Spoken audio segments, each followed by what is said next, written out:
Fox News alert: the desperate search for Nancy Guthrie is in the 12th day, and investigators are still searching for exactly who this person is captured on Nancy's doorbell camera. Now they are reportedly knocking on doors, asking neighbors what they drive, what kind of car, do you own a truck? They're also asking for doorbell footage. But we still don't know for sure if there was a getaway car. Logic says yes, but was it caught on camera anywhere? Between Nancy and Annie's home runs Oracle Road, and there are cameras. We know that because Fox News Digital spotted them along that road. But Arizona DOT says they don't record cars.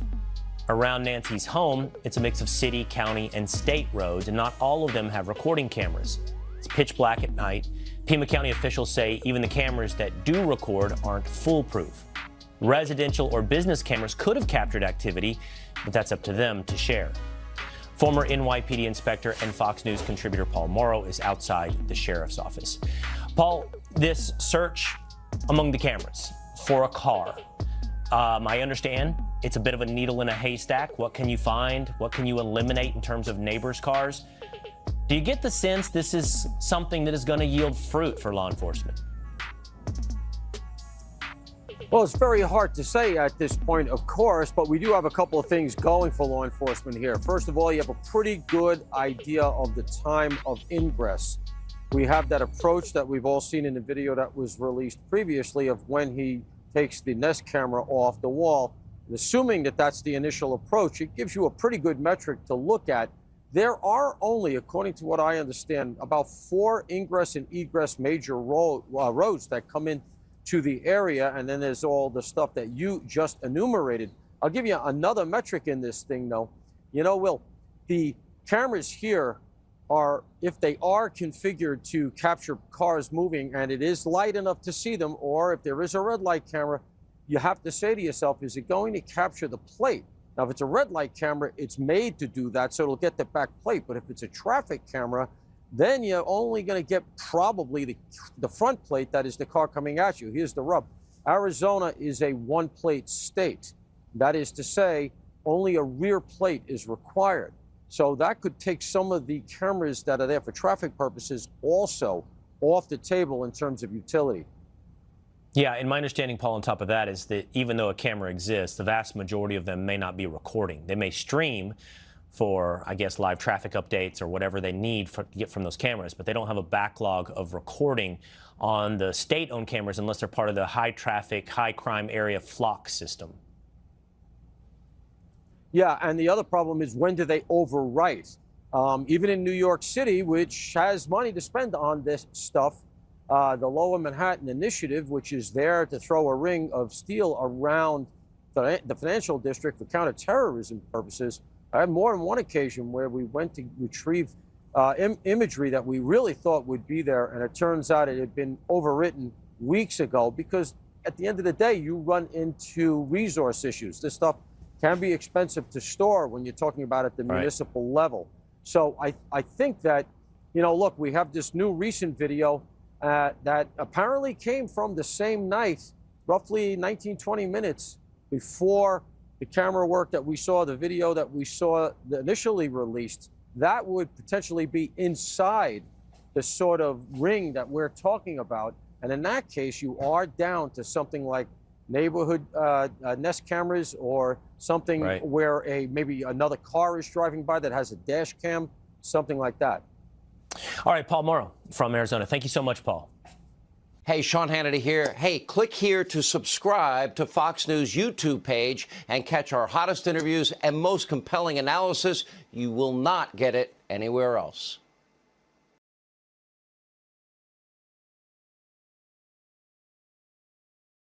Meantime, let's bring in Fox News digital reporter Michael Ruiz, former NYPD Lieutenant Darren Porcher, and cybersecurity expert Morgan Wright. Thank you all for coming on. Michael, I want to bring you in first to the conversation because you're among those who broke this news. I mean, it was kind of fascinating, you know, where you listen, you think, oh, the big story here is that the Sheriff's Department is fighting with the FBI.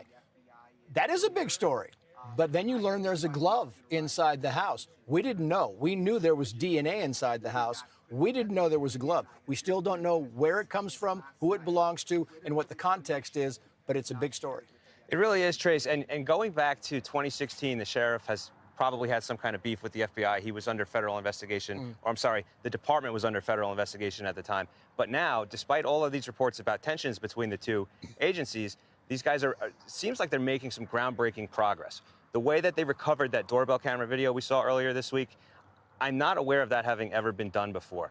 The physical camera was missing, and there was no subscription to the cloud service. So that footage shouldn't have been stored anywhere as far as we knew. But they were able to recover it. They were able to get it, and then they produced not only the video that they showed us, but they went and this morning, one of the first things they did today was throw a tent up in front of the house, go in there. You know, we couldn't see the magic that the investigators were doing behind the tent, but they came out, did some measurements, and were able to tell us this physical description of the suspect being 5'9" to 5'10", average build. Things we had no idea about 2 days ago. Yeah, it's crazy. I wanted to run this by you before I bring in Darren and Morgan here, because this is Sheriff Nanos, and this is 10 days ago on February 2nd, and he was talking about, welcoming all the help he could get. Listen to him. Look, there's no ego here. We in this part of the country, we'll take anybody's help. It's not about, it's not about who's in charge. From day one, when we contacted the FBI, they were that gracious to say, whatever you need, whatever you need. And so that's really it. And they're great partners, just as my other local law enforcement brethren. I didn't even have to ask. That's what's really amazing. I haven't had to call anybody. They've called me. Sheriff, what do you need?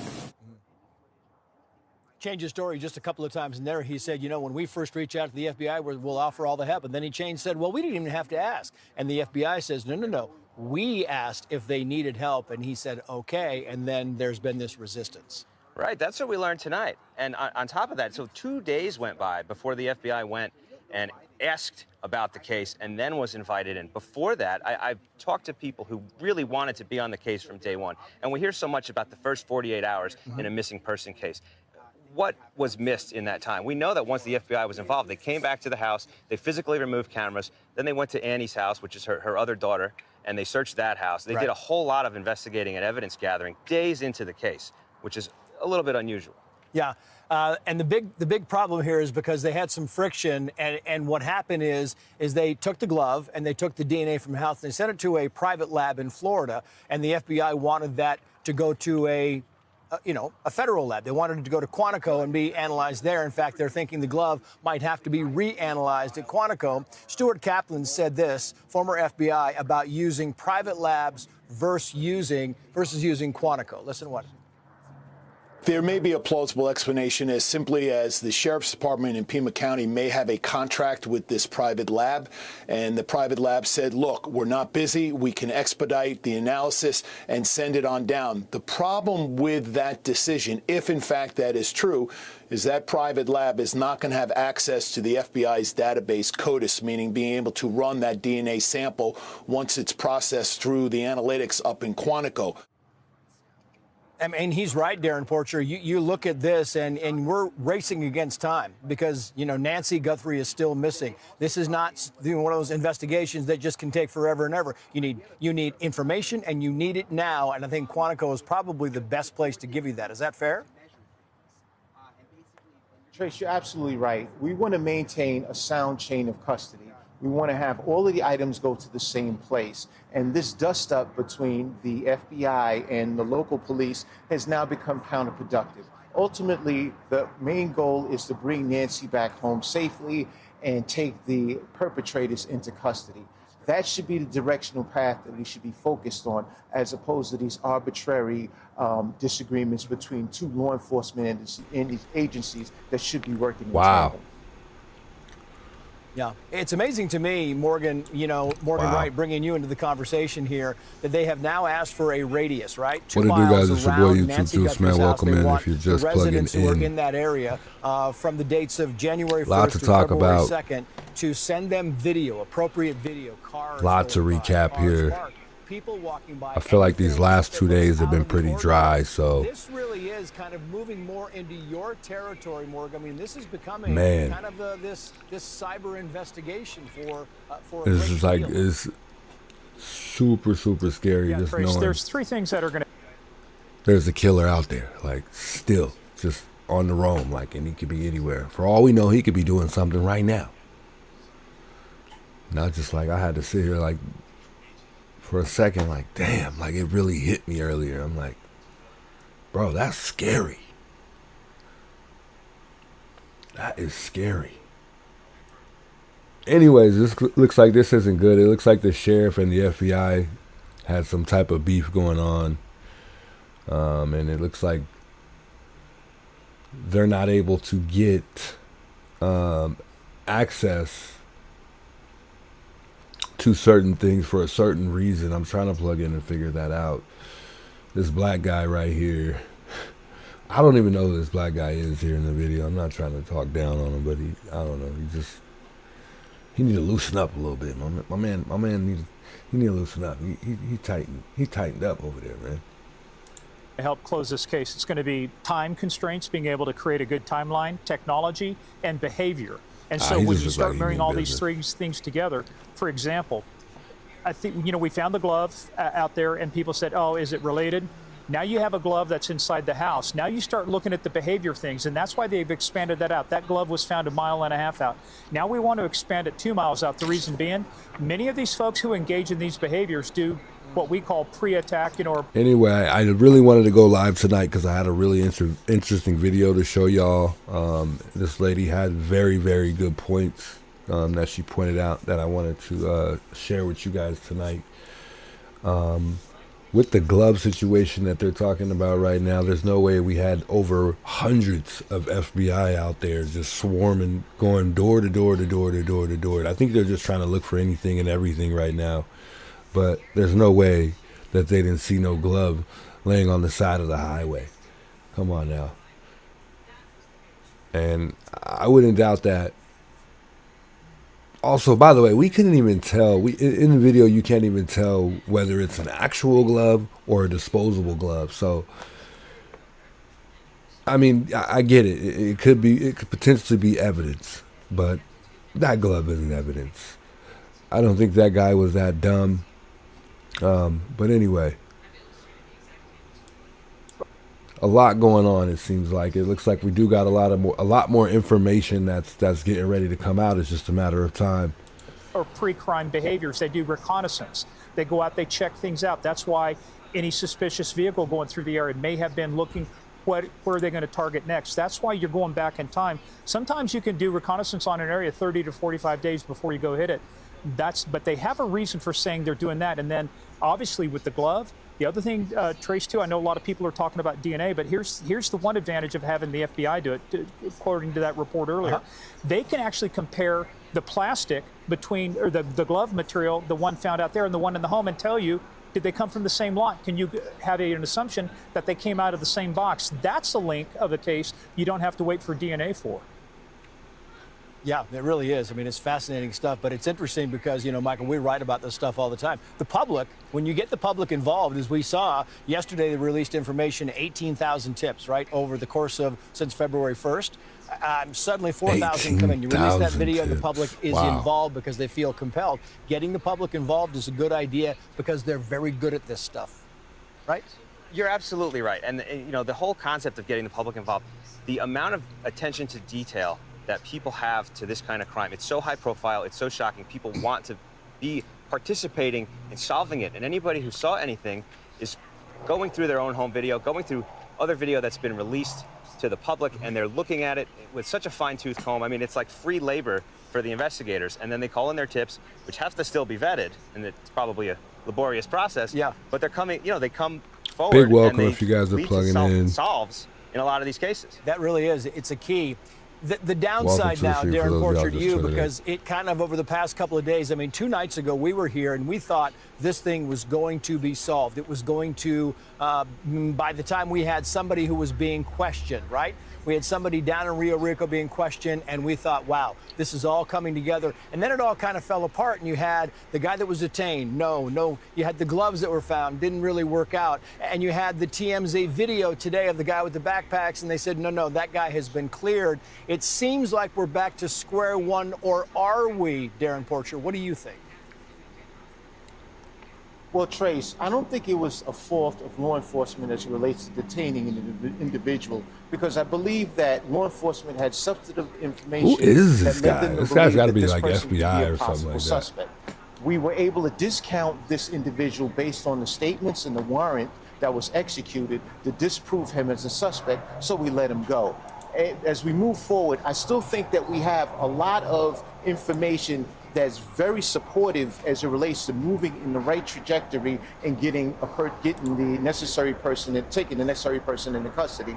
We've collected DNA evidence. Trace, as you mentioned, the glove. In addition to that, as you mentioned, the Ring doorbell camera alert that's amassed people within the 2-mile radius to present information that can be quite telling from the Ring doorbell cameras. I think this is all substantive information that's leading us in the right direction. So we're not at a zero. We're moving in the right direction. Morgan, right to you. Harvey Levin from TMZ was back on today. He was saying they got another note from the person who claims that they can out the intruder that walked up to Nancy Guthrie's door if they just give him one Bitcoin, $67,000. Is there a way to go after that person right now? Is it worth going after that person? Is it why they raised the reward money from $50,000 to $100,000? You know, Trace, there's a lot of psychology behind why you set rewards at certain levels and why you don't set them at other levels. When they get too big, everybody wants to get a part of this. And I say that this is an unscientific term, but this clown that sent the message, he's going to have a bag of hammers dropped on him by the FBI. And what he's going to do is he's going to divert critical resources and attention away from this investigation. And so when he is arrested, and he will be, I think he'll be one of these examples that the court sets. But you know, because of that, they can trace this back. I mean, we can trace Bitcoin transactions now because of 9/11, because of terrorist financing. So tracing this email back. But look, if he really had the information, 1-800-CALL FBI. That's the way you do it. You don't go to TMZ. Click here to subscribe to the Fox News YouTube page to catch our hottest interviews and most compelling analysis. Well, there you have it. I mean, that makes solid sense. I mean, it couldn't have made more sense. I got a video I got to share with you guys. I thought this was super, super interesting. I got to find the video real quick, though. I think I just had it up here just a second ago. Really, really interesting video. I thought this lady had some pretty interesting points. I mean, she really has some really good things to say. So let's let everybody hear this right here.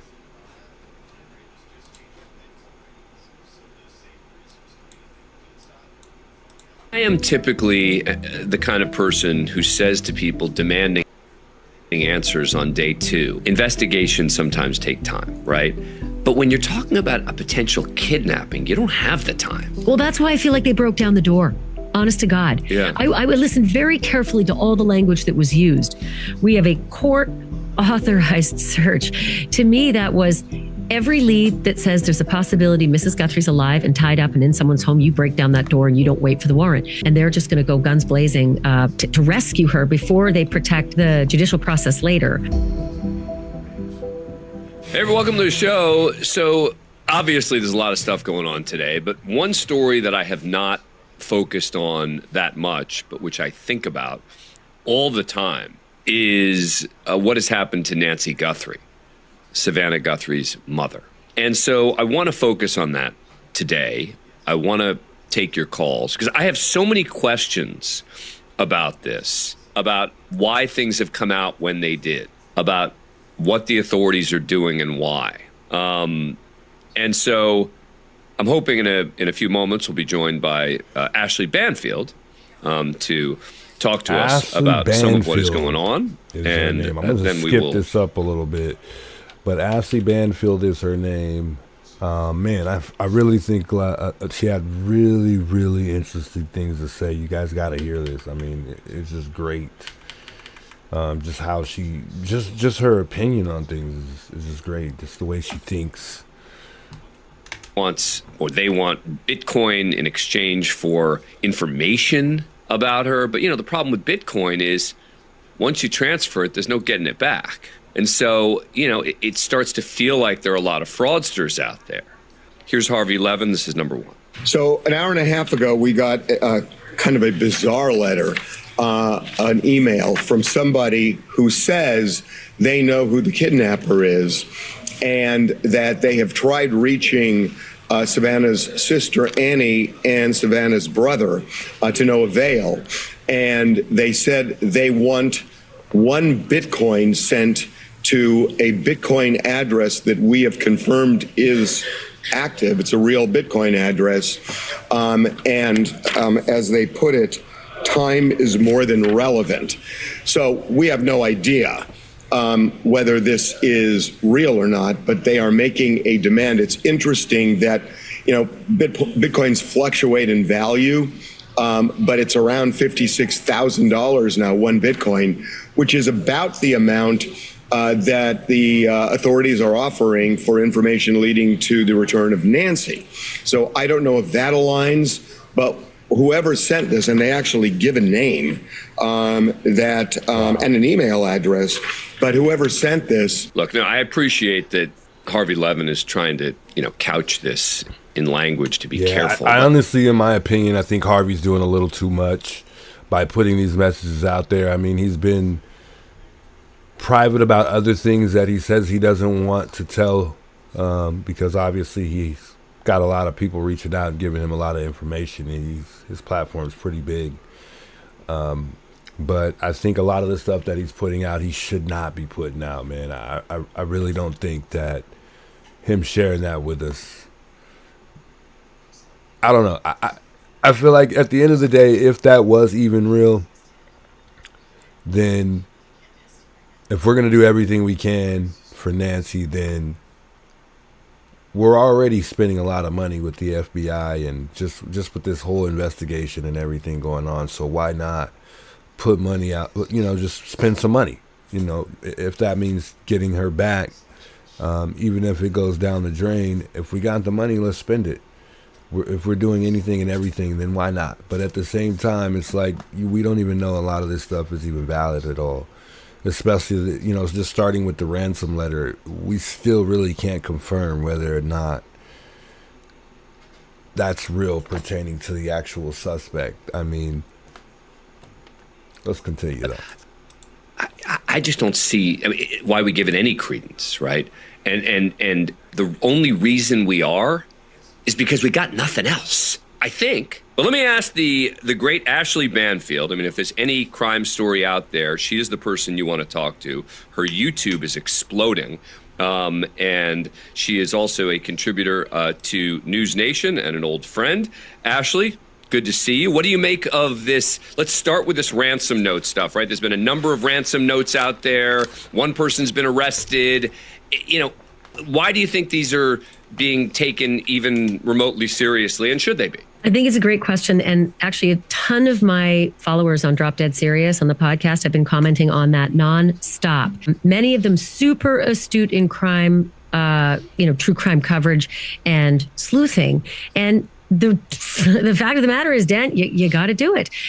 Law enforcement has to do it. They have to run down all the leads. That's a big one. Some of them are crazy. On my podcast last night, I had Matt Murphy, who is a former homicide detective in California, who said, this is the frustration of big cases like this. When you get 4,000 leads that come in a 24-hour period, like they did after they dropped that horrifying video, you got to run them all down. They're in a basket of 3 different categories. People who are well-meaning, people who are absolutely crazy, and then people who may actually know something. And every lead has to be run down. I would say that the ransom, those overtures have to be looked at because those are crimes as well. Yeah, you know, right. If they're not related, those are crimes, and they're punishable by up to 10 years in some people who states. Are well-meaning, people who... So you mentioned the video, right? And I keep wondering about why it took so long. And I know on your Drop Dead Serious podcast, you have talked about this, about the timing of why did it take 9 days or whatever the amount of days it was to get the video. The answer we're getting is they didn't have a subscription. And as a result, they had to sort of go back and, work in partnership with the private sector. But does 9 days seem like a long time with that context? So as it turns out, it was the FBI that got it. It wasn't Nest or Google, right?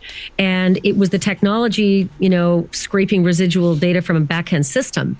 But it took the FBI to go to Nest and Google to say, we want to apply our savvy to your technology.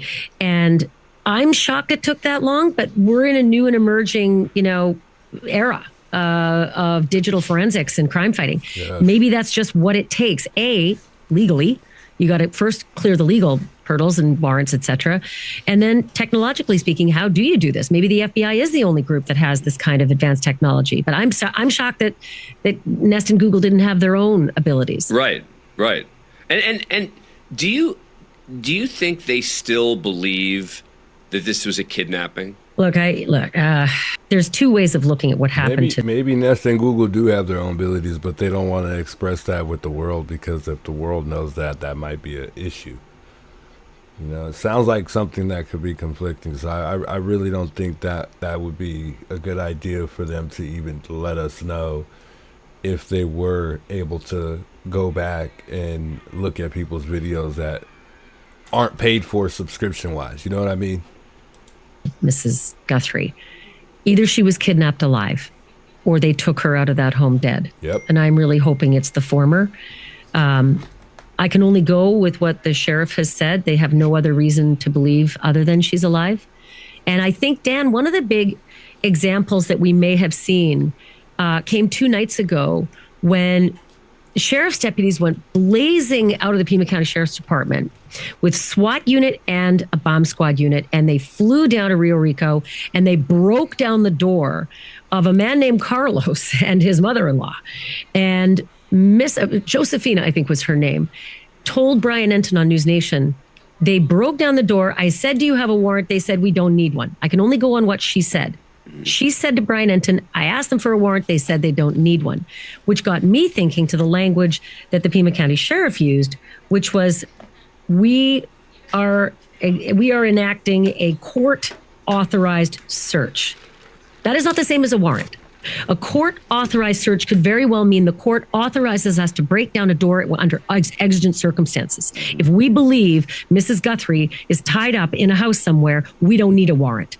We have exigent circumstances and we can break down that door. So a court-authorized search may have meant the court authorizes us to do that without a warrant, which makes me think that, they did believe perhaps the other night that their tip that took them to Carlos's house, of course he was released and the search was finalized, might have been that they believed that she was in that home. And one of the things, and this gets a little more slightly political, is the fact that it was immediately leaked that they were questioning a person of interest, right? Immediately when Carlos was detained.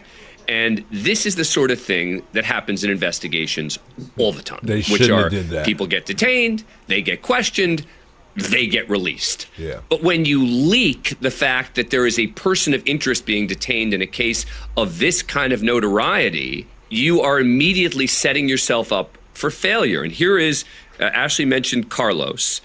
Here he is, this is number 4, interviewed by ABC 15 in Arizona, talking about what happened.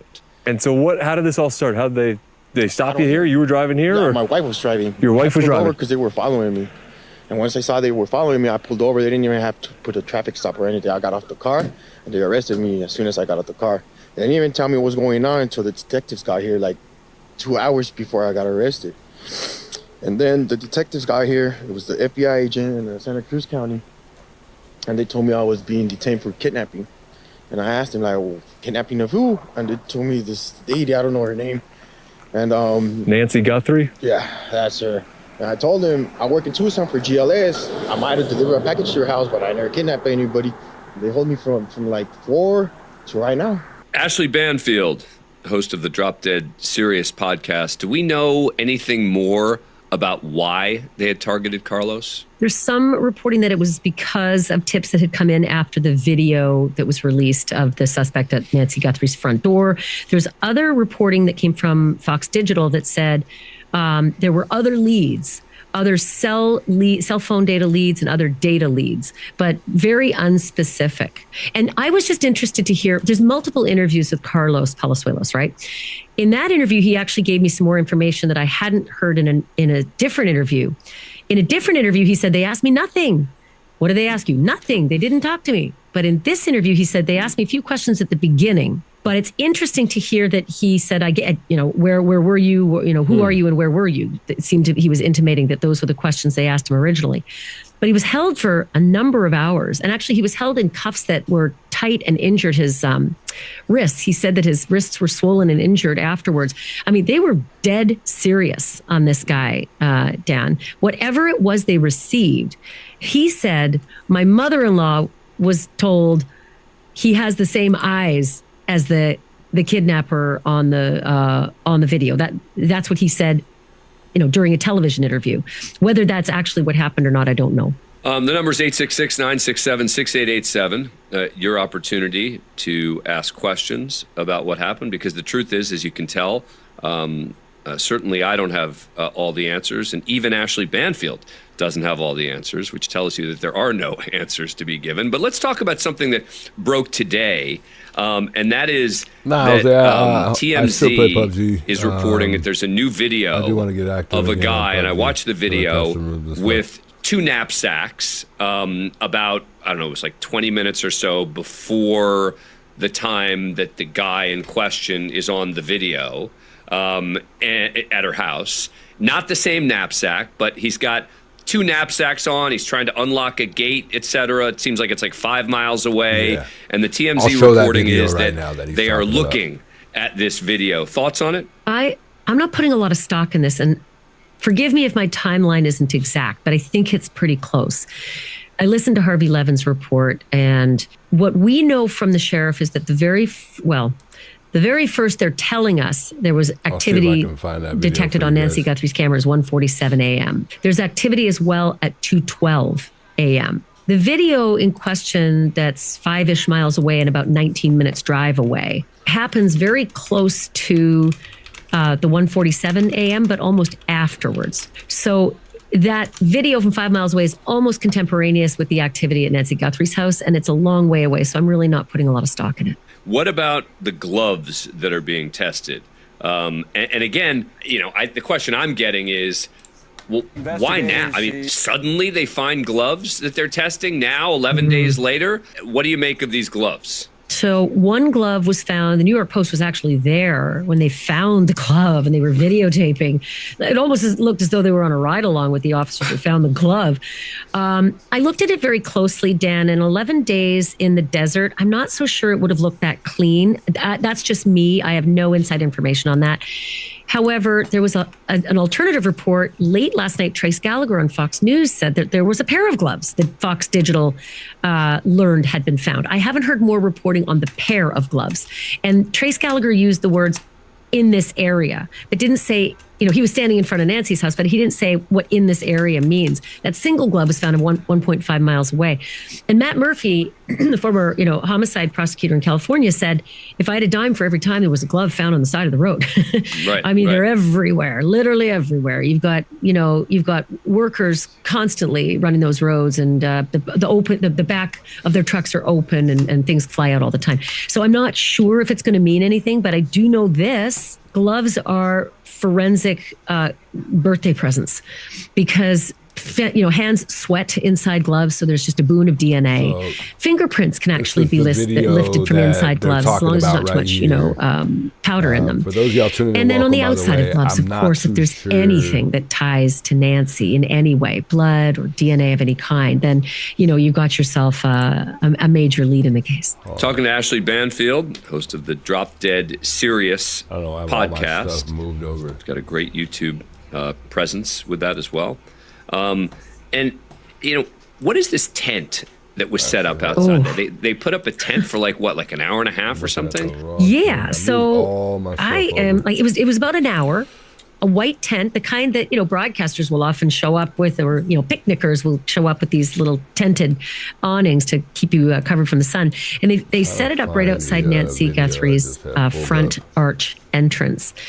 And I will tell you what News Nation saw. They saw that camera equipment and height charts were brought in.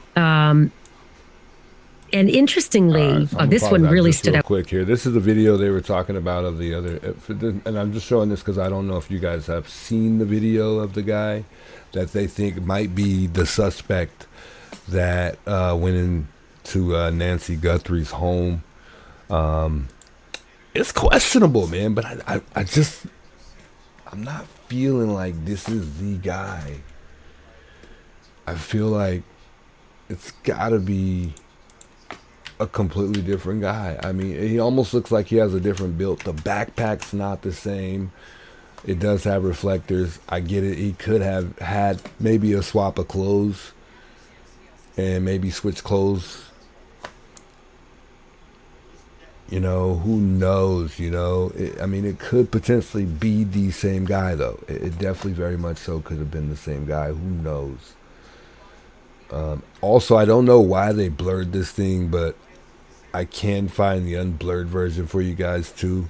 I'll probably show that as well. I don't know why they blurred his face out. I mean, I guess they could have maybe got in trouble for having his face unblurred.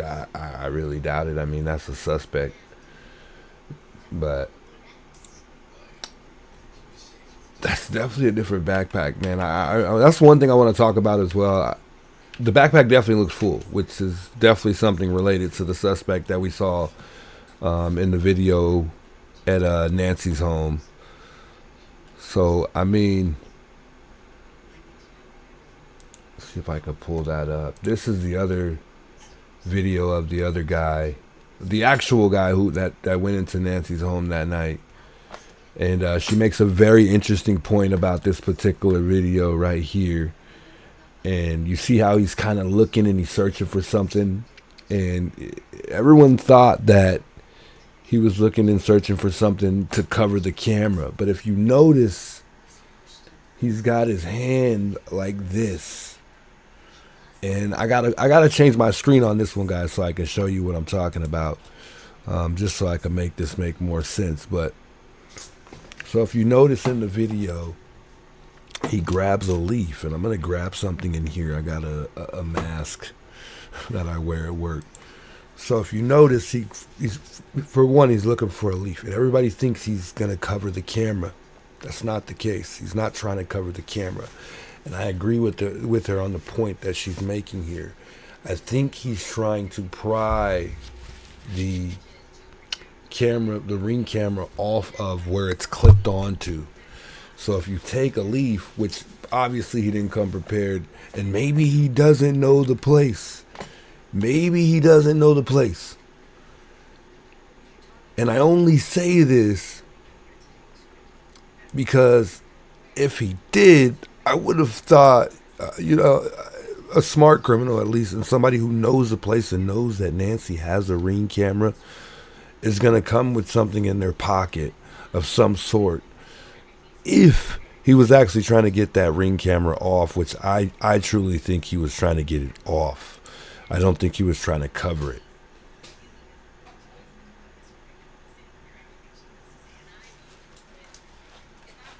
So, that's what I would do as well. If I were to go up to a Ring camera, I would have something of some sort like this. Go up to and I'm going to use my mic on this one. I'm going to go up to the Ring camera, and there's very little space, but obviously it's clipped on to something, right? So he's trying to get that. He's trying to get it in between the Ring camera and pop it off. Feel what I'm saying? So that, I think, is why he's looking for something long of some sort. I know, and you could tell he's trying to play it real smooth, like he's got a lot of time, but every moment and every minute, every second is critical. So obviously he wasn't prepared, but he could have maybe took that branch, I'm just saying, and cut that off, and then used that. That might have been what had did it. But if you notice in the video, when they're showing Nancy's home, there's no sign of that Ring camera that looks like it's been broken off. It looks like it's been taken off how you would take it off. So it kind of makes sense. And like I said, they're not telling us a lot, so it's not like, we know much as far as what really happened to the Ring camera. For all we know, the sheriff may have the Ring camera. They might even have the Ring camera themselves, for all we know. Nah, they probably don't have that, but I think they know a lot that we don't know. But again, I believe that he took off the Ring camera relatively smoothly. I don't think that he eventually took something and then beat the thing off of the thing. For all we know, he didn't, and maybe it just popped off. Maybe the thing just popped off. All right, I want to get back to this video because she's going to say something in regards to what I just said. So I kind of just gave y'all some of the spill here. But this girl's got some good things to say. Out to me, Fox News Digital, Michael Ruiz, who's just a great reporter, he said there was video imagery and physical science equipment being carried in, video forensics equipment, and that a member of this team also worked on the Koberger case. That was fascinating to me. One of the posts that Michael Ruiz put out said that it's possible he was told it might mean that investigators are taking another look at blood spots under blacklight. I'm not so sure about that. You are in the chat. Don't be afraid to share your comments. Let me know what you think in the chat. Is how much traffic has gone in and out of that area. At this point, there's been a pizza delivery, a flower delivery. Several reporters have gone up and down and shot what that. Do you think? There have been all sorts of law enforcement who, I don't know if they had their friends with that bush or whatever he got to try to cover up the camera with. Do you think that that's what he did, or do you think that's what he was using the tree leaf for? Was he trying to pry it off with that tree leaf, or was he trying to cover the camera? Booties on. I'm not so sure what they're going to find that somewhere down the line a defense attorney can't toss, but nonetheless, day 12, and that's what they're doing. Well, and I am typically the kind of person who says to people demanding answers on day 2. The edge of a tattoo? Investigations sometimes take time, right? Are you talking about the second video or the first video? You don't have the time. I mean, that's what makes this different than a typical investigation where I'd speak, why hasn't anyone been charged? It's like, hey, hang on. But here, if it really was a kidnapping, then time is of the essence. Well, that's why I feel like they broke down the door. Honest to God. Yeah. I would listen very carefully to all the language that was used. We have a court authorized search. But if they broke down the door, why did they go to the back? Because from where they didn't even say that. They didn't even tell us whether or not there was any force of entry at all. But from what I'm hearing, I mean, because the detective or the sheriff didn't say whether or not there was or wasn't. So with that being said, I think he was trying to say that there was force of entry in the back. However, like I said, he didn't say, but it looks like to me at one point he went to the back. I don't know why, but I just do. And I don't want to spill the beans here. Let's just continue. To me, that was every lead that says there's a possibility Mrs. Guthrie's alive and tied up and in someone's home, you break down that door and you don't wait for the warrant. Matt Murphy had something different to say. He said, I would have got it anyway. But you listen, everybody operates differently. And I tend to think that every second counts. And that's why I wondered if we're going to see more of that. If we're going to see more doors being broken down as tips come in that she might be alive and being held somewhere, and they're just going to go guns blazing to rescue her before they protect the judicial process later and a prosecution. The number's 866-967-6887, talking about the Nancy Guthrie investigation with Ashley Banfield. Ashley, about a week and a half ago or so, you had reported that Nancy Guthrie's son-in-law, the brother-in-law, Annie's husband, was a possible suspect here. Any more information about that? I can tell you that my source every day since has stood by. that reporting. And that is the thinking as of the day after Mrs. Guthrie was reported missing. There were a couple of things I reported in that, Dan, if we go back to Tuesday. Did you just hear what she said? Go back. And that is, let's go back to the part where he suspect, asked the question and brother-in-law, then Annie's husband, was a possible suspect here. Any more information about that? I can tell you that my source every day since has stood by that. She said her source every day since has stood by. What do you think that means? So she feels like, and she seems like she has a pretty brilliant mind. I think she feels like it's still Tommaso. Reporting. And that is the thinking as of the day after Mrs. Guthrie was reported missing. There were a couple of things I reported in that, Dan, if we go back to Tuesday of last week. Number one, that Annie Guthrie's car was towed and is in evidence. That's borne out. The sheriff did confirm that the car was towed as per warrant and, is being processed. That's what the sheriff said. The other thing my source said was that the cameras were smashed.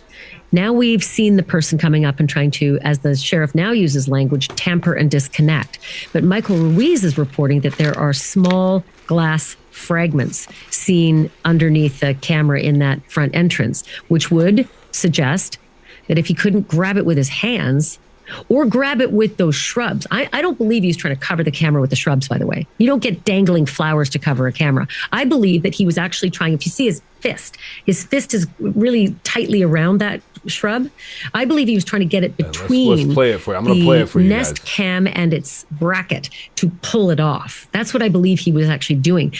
One of the commenters said that they saw that he seemed to be testing the strength of the shrubbery right after he pulled it. That would be very interesting. I can also tell you that there is a very, very tiny, tiny little space between a bracket and a nest mount bracket and the Nest camera itself, barely enough to get a key between. So to get your fingers between to pull it off it's impossible. You would need something, a tool, maybe a strong vine to try to pull it off. And short of any of that, smash it. So I stand by the fact that my source said this, the cameras, plural, were smashed. And now Michael Ruiz is saying that there were small glass fragments seen underneath that camera mount. So I want to take a look because, like I said, she made a very, very interesting point about that tree when he went and he looked for that and grabs that piece of that bush. And like she's saying, his hand is like, he's not trying to cover it up whatsoever. Somebody who covers a camera, like let's use my camera for instance. If I'm walking up to my camera, if I cover it, I'm just gonna simply cover it. You know what I'm saying? As opposed to me grabbing something and just trying to get it off real quick. That would be. I mean, I'm already seen walking up, so there's no way. It's not gonna do me any good. I still have to walk all the way up to it. Regardless if I want to get it off. There's no way I can pry a camera off from a distance without me being seen. But you could see he's kind of like playing with something at the top, like kind of playing with it, trying to figure out some way to get it off. And it looks like almost like he's looking for something on there that, might have like a latch to pull it off. But he's clearly looking for something. And then he kind of takes the branch. And you can tell he's kind of throwing the branch over wherever that latch is at. I mean, so I thought she just had a really, really strong point there when she was talking about what he did with that tree branch. He also said back door was wide open. Sheriff was asked about that, said, I will not confirm that. Didn't say he denied it. And also said there was blood in the house and said that at this time, and again, this is within about 24 hours after the crime was committed, the brother-in-law may be the prime suspect in this case. And as you and I know, you said these are dynamic. Investigations are dynamic. They reserve the right to change their minds. And sometimes they do, and often they do. They get some evidence or information, and that it may preclude them from their original thoughts. But I see the amount of activity in Annie Guthrie's house, photographing for 3 hours in the nighttime, wearing gloves, carrying out evidence bags and stuff. That's the kind of thing where it stands to reason that they certainly are looking at investigating that household. So your source still indicating that he is a suspect? Nothing's changed.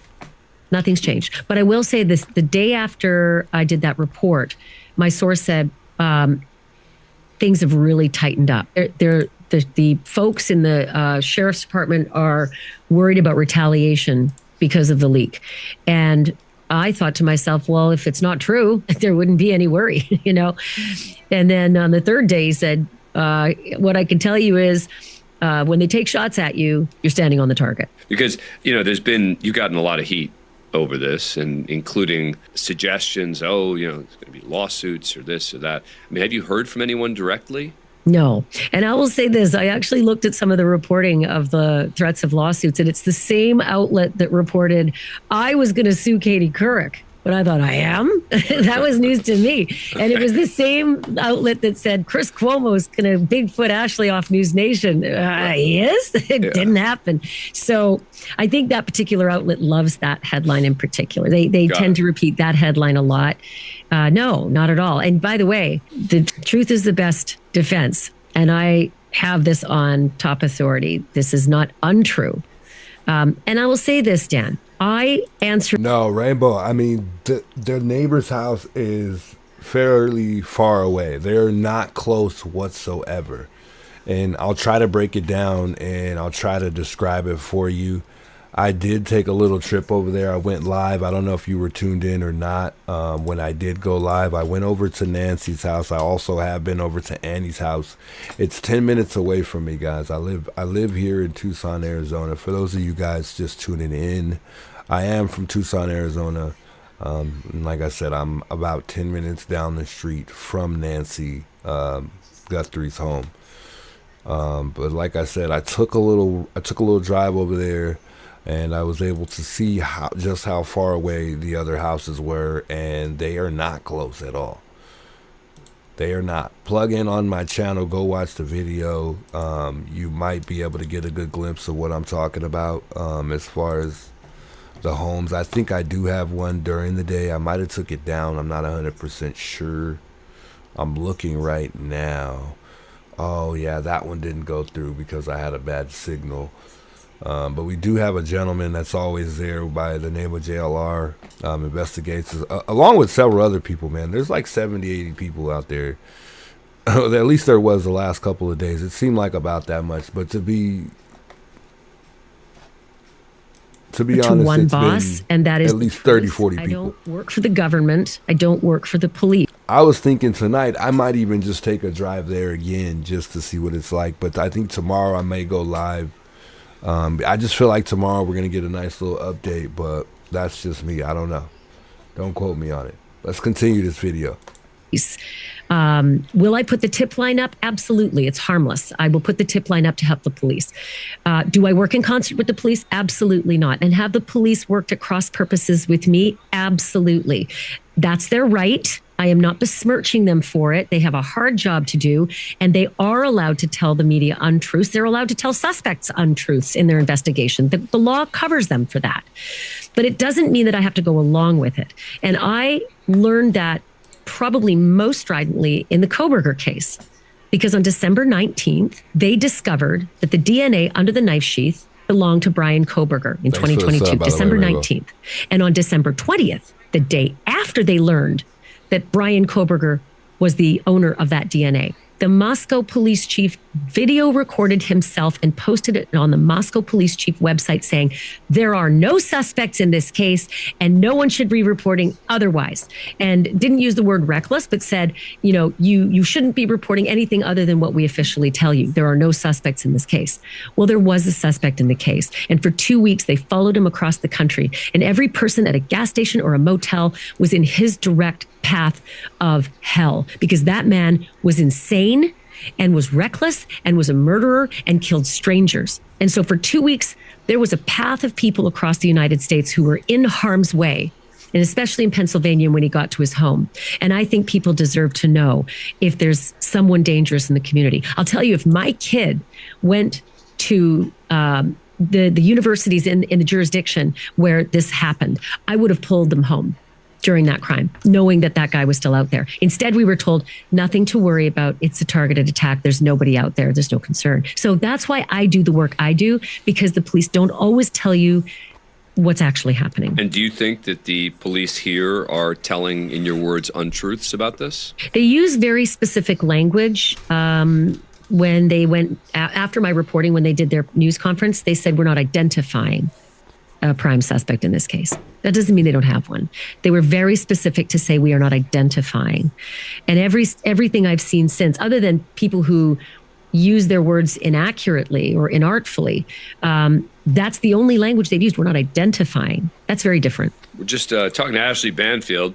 This is, I don't know how new this is, but I'm just getting it on my ABC internal email. The Pima County Sheriff's Department on Thursday issued a new request for video on the Ring Neighbors app. Investigators are seeking footage from January 1st to February 2nd. So it looks like they're seeking broader time frame. Dan, they're even more specific in the request. They're going door to door and asking neighbors for January 11th. Now they now want January the whole month, right? They've gone wider than the January 11th request. I think now we're requesting They've gone all video wider. footage that includes vehicles, vehicle traffic, people, pedestrians, anything you deem out of the ordinary or important. Our investigation from January 1st through February the 2nd.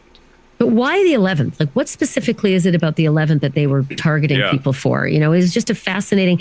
There's been the report of an unusual white van in the neighborhood. I'm not sure if that was January 11th, but, you know, they're running down every lead. And of course, as those 4,000 leads came in, that generates a lot more investigative work. Got hundreds of officers working on this, all of them doing different things and following different rabbit holes. Yeah. Let's take a couple calls here. Let's go to Richard in North Carolina. Richard, how you doing? What do you got? You know, down here in North Carolina, we had a case where Michael Peterson pushed his wife down the steps, killed her, and they sealed the crime scene, unsealed the crime scene, sealed it back and forth, and then a freaking 3 weeks later they find the murder weapon in the basement. I mean, and they don't know how long for it.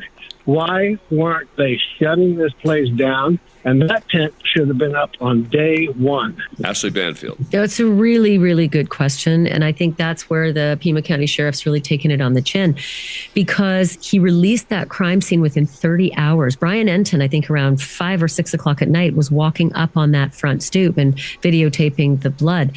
You know, and he also said on Tuesday, after the crime. So the crime's committed Saturday night, Sunday morning. And on Tuesday, the press conference, he says, we have halted the search.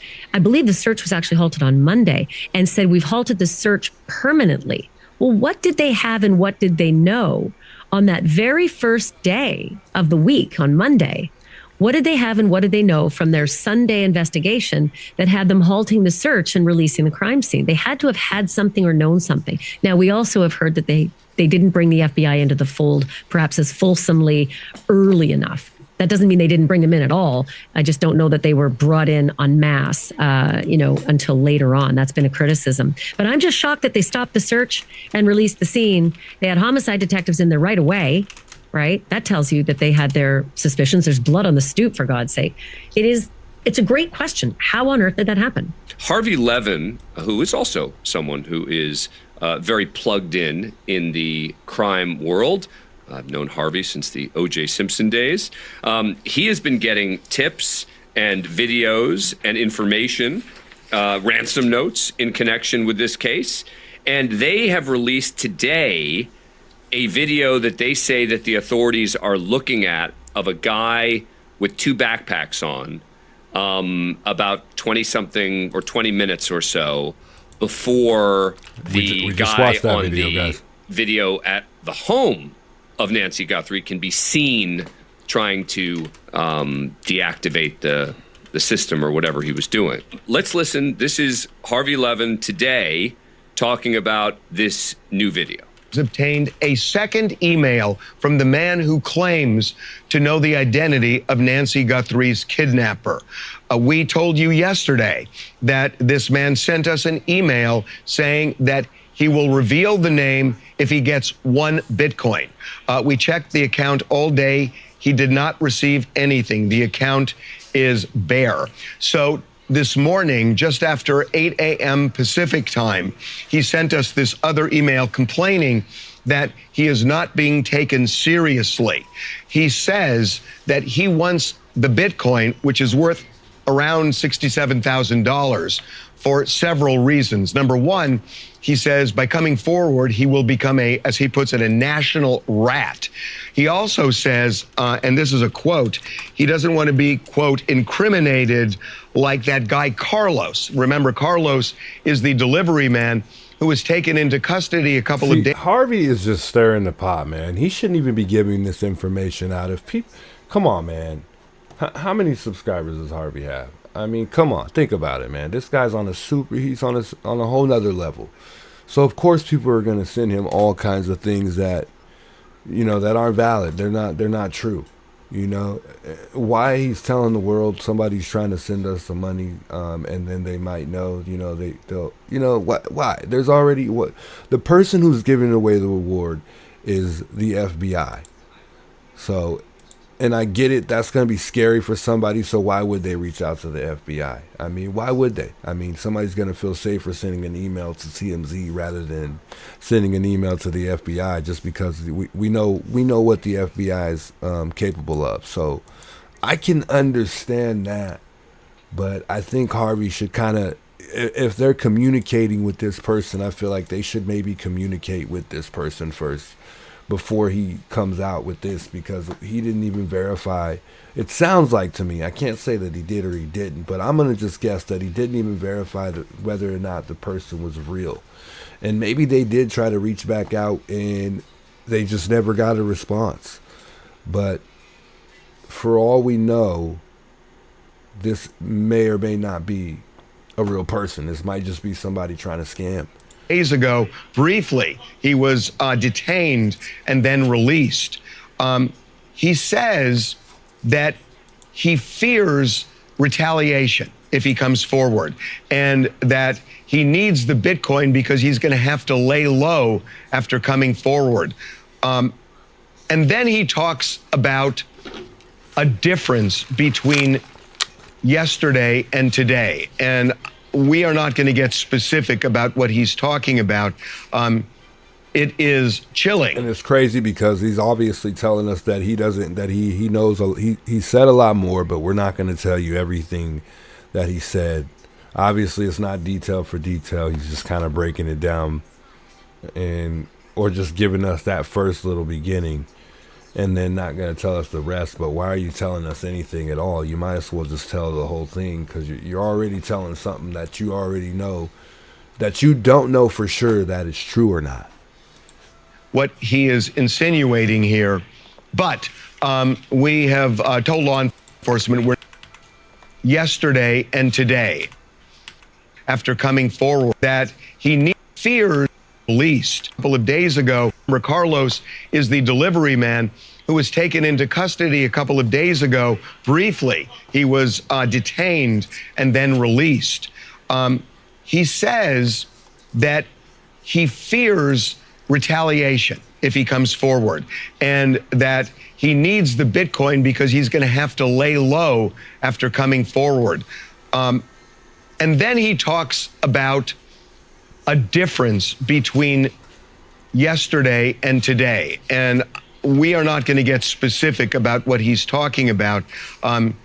It is chilling what he is insinuating here. But we have told law enforcement we're not going to get specific about that. But he makes it very clear here that this will be his second and last attempt. We have checked the Bitcoin address. Ashley Banfield, what do you make of this report from TMZ? Well, it's jaw-dropping, frankly, because if you look at the timeline that the sheriff has given us, 1:47 a.m., he says doorbell camera disconnects.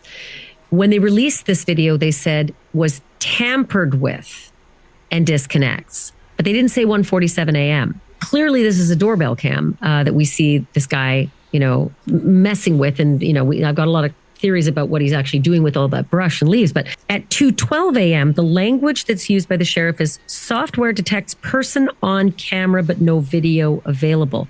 My source said they were cameras plural and that they were smashed. So cameras plural would mean maybe the back door has it and the front door has it.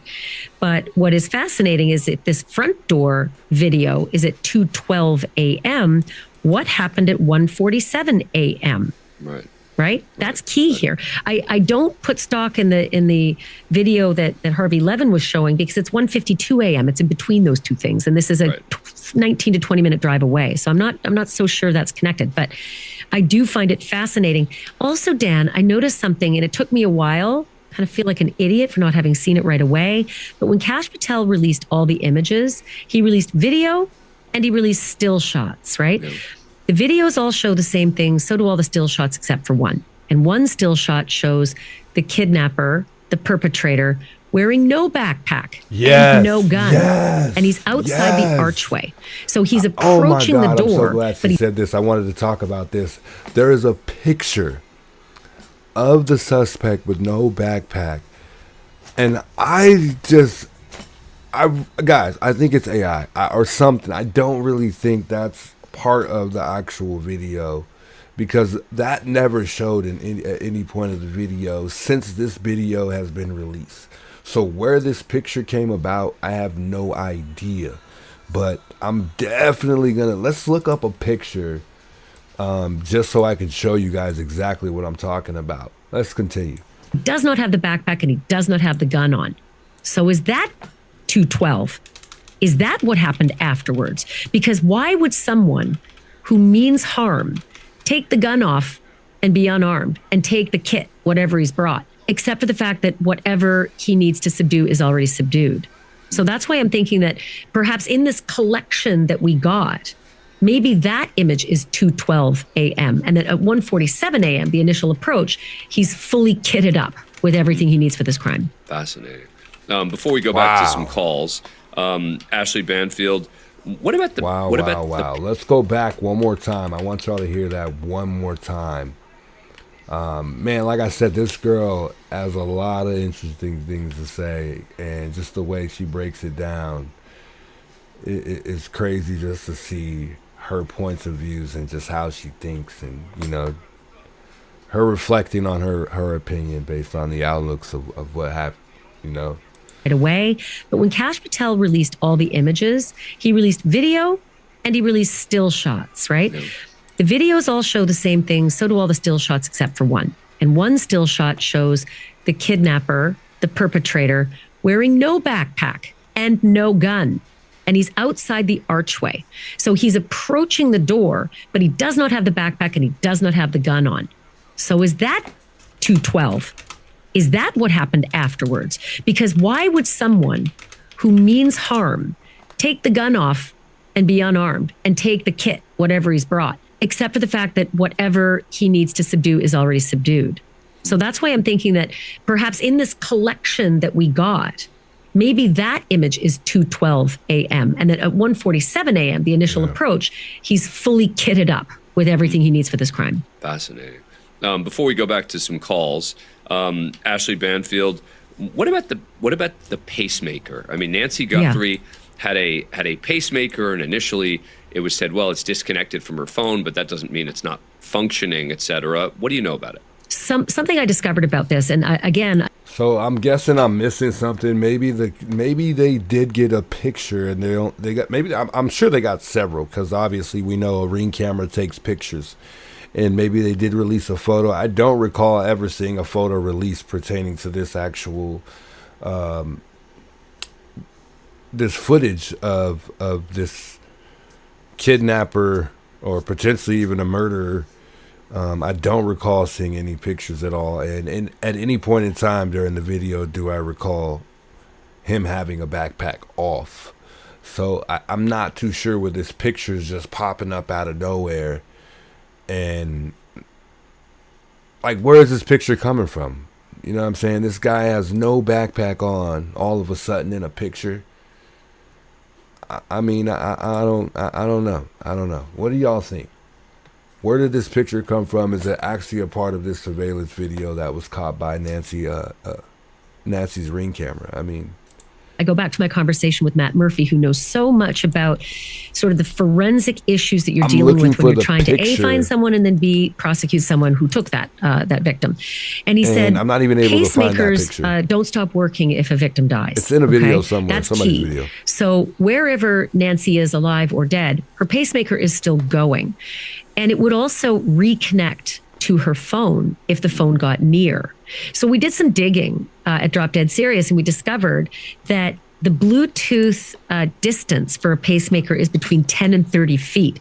It's frustrating because Matt sort of thought, what if you had buzzed over neighborhoods, with the phone very, very close to the roof lines, hoping that maybe something would pick up with your pacemaker. That's not necessarily going to work. Certainly gumshoeing and going door to door could get you 10 to 30 feet from a pacemaker. But it was really interesting to hear that could still be a crime fighting tool in their arsenal to try to find her. But it doesn't sound logical. It doesn't Talking sound to like Ashley something that's Banfield, gonna let's go work. back to some of your calls. Justin is in Tucson, Arizona. Justin, how you doing? What do you got? Good. Thanks again for having me on. Yeah, I was just calling because I grew up in that neighborhood. I grew up with Savannah. I know that family really well, and they're just the kindest people, and I'm hoping for a good result. But so I've been following this case, and the one thing I haven't heard is how did the guy get into the house? Like, did he break a window? Was the door open? That's the one piece that's been baffling me. Ashley Banfield? So my source told me that there was indeed forced entry. I think that the sheriff has waffled on that slightly. Again, I'd have to go back to his exact language. I think that his exact language, he wouldn't confirm or deny that there was forced entry. My source also told me the back door was wide open. Now, lots of people have different definitions for what back door wide open means. Some people say back door's wide open if it's unlocked. Some people say back door's wide open if it's left open. But I will leave that to the interpretation of others, because the language that was used to me from my sources that the back door was wide open. Yeah. Does that answer your question, Justin? Also, Justin, very, very good question, because we've all since learned that the spotlights on the back, right over the back door, were indeed, let's say the word, smashed. They were left dangling on their wires. And the language that was used to me about the cameras is that the cameras were smashed. So it just lends more credence to the fact that all of that happened. There was activity at the back door. There was activity at the front door. And I'll also say, if you look at the aerial view of Nancy Guthrie's home, if you were to bring a car around to the garage, you're really out of view. I think he went in through the back door. Like I said, I've been to Nancy's home several times, and I wasn't able to walk up to the door, but just from seeing from where I could see at, it didn't seem like there was forced entry through the front door. That front door looks perfect. The Ring camera looks like it was taken off perfectly. So I think this guy went through the back. The biggest question is, what's in that bag? I really, really want to know what's in that bag, bro. I'm dying to know what that guy has in that bag. And I hate to sound really, really bad, but this is going to sound bad. But one thing that I think that he has in that bag is, well, obviously, and I'm thinking movie sometimes. I'm not thinking movie, but I am at the same time. I don't know. It's hard to explain, but I think duct tape. That's one thing I think he has in the bag. And I also think he has trash bags in the bag. Not to say that Nancy was carried out dead, but if that were the case, I would think that he would come in prepared, being that, he had a motive. Like, he knew what he wanted to do. And if this was really a ransom trip, then obviously Nancy went out the home alive. I don't know if they killed Nancy in the home, if Nancy was ever killed, who knows. But we're hopeful that she's still alive. But I'm just thinking out loud, And obviously we're really concerned where the blood comes from. And to me, the blood is a good sign of Nancy still being alive. And I only say that because there's not that much blood. It's a very, very little bit amount of blood. It's small little drips of blood. So that tells me that Nancy's still alive. Now, I think had it been super big puddles of blood, I think we would all be kind of looking at this in a different way, or it would be a real questionable thing. Of anything from the front road. If your car is at the front door, you are in view of the front road. You can see it in Brian Enton's live shots. He stands there and you can see Nancy Guthrie's front door from the road. Plastic wrap? So if you're going to pull a person struggling or a body in a bag, it would stand to reason you wouldn't want to maybe do it out the front door, notwithstanding, and I know that Justin probably knows this, how incredibly dark it is there. And Dan, you probably already know this. It's dark for a reason. This neighborhood has an agreement with the University of Arizona to have no street lights and no lights because they actually, it's an observatory area for research, for, astronomy research. So yeah, but there's no way that she could have been or somebody was in the house already, because remember they said Nancy got home around 9, somewhere a little after 9 o'clock. So if somebody was already in the home, that would have went down for a long time, because remember they said that one of the times that the Ring camera went off, I think, or disconnected, I can't remember which one it was, but it was around 1:47. And I only remember that because they were comparing the time that we thought that this other suspect could potentially be the same suspect that we're looking at. They were trying to see whether or not that he could make it to this other location if he had enough time. And it's a 19-minute gap, and I think it's probably like 10 minutes away. I think she says it's 19 minutes away, but it's a 5-mile distance. And like I said, I live in this city, and I know how long it takes to get to place. And to be honest with you, the city is so small that to get from one end to the city to another, it would take me 30 minutes. 40 minutes if it's 5 o'clock traffic jam.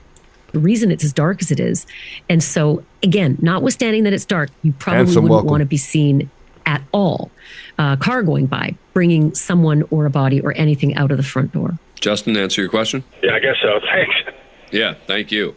Let's go to New Jersey and Brian. Brian, how you doing? What do you got? How you doing? Listen, the person responsible for the FBI disgraced herself and embarrassed the country yesterday in her testimony. She, because she misled the country on the economy. S&P is down for the year as of today, by the way. I did this topic all day yesterday. There was plenty of opportunity. Is there something related to today's topic on this, on Nancy Guthrie? It leads me to the question, which is she's responsible for the FBI. Now, the FBI, from what I understand, has had their budget cut.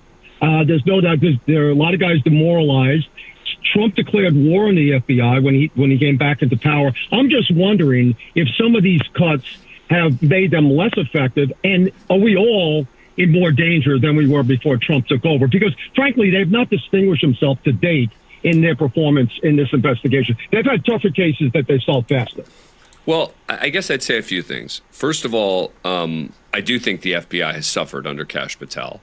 But I don't know that it's suffered as much when it comes to basic crime assessment and sort of what the FBI has long done best. If you told me that, there was a terror attack and, we had cuts in some of the foreign surveillance, or if there were cuts, for example, election security, other areas that this administration has decided are not significant, okay. But the rank and file in the FBI are largely still there, and they're really good at what they do. Now, Ashley Banfield, you made the point that the FBI may have been called in too late into this one to start their cooperation. That's a good point, and your caller makes a good point. I will give it the antithesis to that, and that is that, yes, they apparently weren't welcomed into the fold right away. That's not always done. Let's be clear. Investigations start locally, and then they branch out and bring in the expertise of the FBI. That's not unusual. So we shouldn't slam the local sheriff. Yeah. So for them to go back is not unusual. That happens often. By the way, this isn't live. This was 6 hours ago. I'm just kind of recapping the video. I just wanted to kind of give this public awareness. I like giving public awareness, man. I think this is great just because I think she had a very interesting outlook, and I just wanted to share this with everybody. Too hard for that, because I don't know exactly how long too long is. I don't know how Not to many say days I'm it not, took for the I haven't- FBI. It seemed I've like they been were in there at a tune pretty good every amount of time. step of Just the ask the way as Ramseys well, how so long it took for the FBI to get on their definitely case. wanna keep Almost everybody in forever. tune as well as That's staying too tuned long for myself sure. But I with will the say whole this about Nancy Kash thing. Patel, I and I'm really not being hope they bring political her here. home, I'm just man. going to use his words. He said they were able to, and these are his I words, really I'll quote feel him, like she we were could able still to be alive exploit as well. information pursuant to our private sector partner engagement that showed us that there might be persons of interest in and around the area related to this event. And so first and foremost, our priority is to find Nancy Guthrie. And of course, right behind that is to find anyone and any others involved in this kidnapping. And there's a space in between here and another question from Sean Hannity, but he answers, I do believe we are looking at people who, as I say, are persons of interest in this case. So Kash Patel talked about that the FBI was able to do this with Nest, bring in their guns, their tech savvy, and actually extract this video where Nest and Google apparently had told the local authorities, sorry, we're at our wits' end, we have nothing to offer. So what you can say what you want politically about the FBI, et cetera, but in this particular case, in this particular moment, they did a good job and they were able to get this video. And I think understandably, that's really hard to do. And arguably, this is the number one piece of evidence in the case. Yeah. The only thing that I would push back on is that I wouldn't take Kash Patel too literally when he says persons of interest. There may be, but I was just shocked he said it 3 times. Yeah, He's a lawyer, no, I know. Right? He's a practicing criminal defense attorney, and I figure he should know. He's in so far over his head, but that is political. Ashley Banfield, thank you so much for coming on the show. Really appreciate it. Ashley Banfield, man, I thought she really, really had some really great things to say, man. Ashley Banfield got an incredible mind. She's got an incredible mind. All right, I got one more video I wanted to recap with you guys. You know Nancy Grace, she's great. She always has some interesting things to say. Let's plug in and see what Nancy had to say real quick, man. Plug in with me tomorrow night, guys. Like I said, I'm going to be live every single night, man. Until we get a real crack in this case, I'm going to be live every single night. Like I said, tomorrow, I think we're going to get something, guys. We are going to get something tomorrow, bro. Guarantee you, bro. If you're plugged in right now, don't forget to sub up to the channel, man. Definitely going to be a growing channel. I took a break from streaming 2 years. I started off gaming. And I'm just trying to do something else I have interest in. So we'll see how that goes. I do want to continue gaming. I know I got a lot of viewers that want me to be on the game right now. But, you know, we definitely got to start exploring other opportunities. His mother, Nancy Guthrie.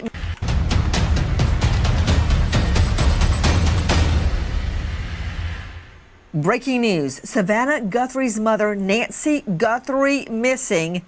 Day 12. Can you imagine the agony her children are going through right now?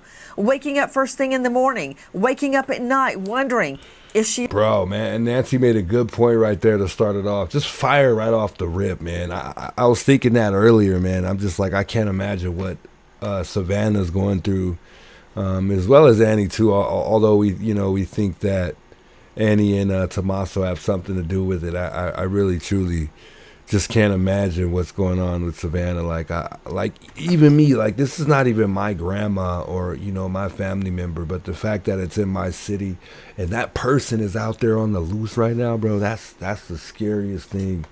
And it's like, it's just crazy because Savannah's she gotta watch her back, man. Just knowing somebody, just some random person just took your mom out of nowhere, like that's just scary, man. And the fact that this guy seems like this guy's just gonna get away with this, guys. I'm gonna be honest, like just how it feels because of us going dry these past few days, and we really haven't heard any information.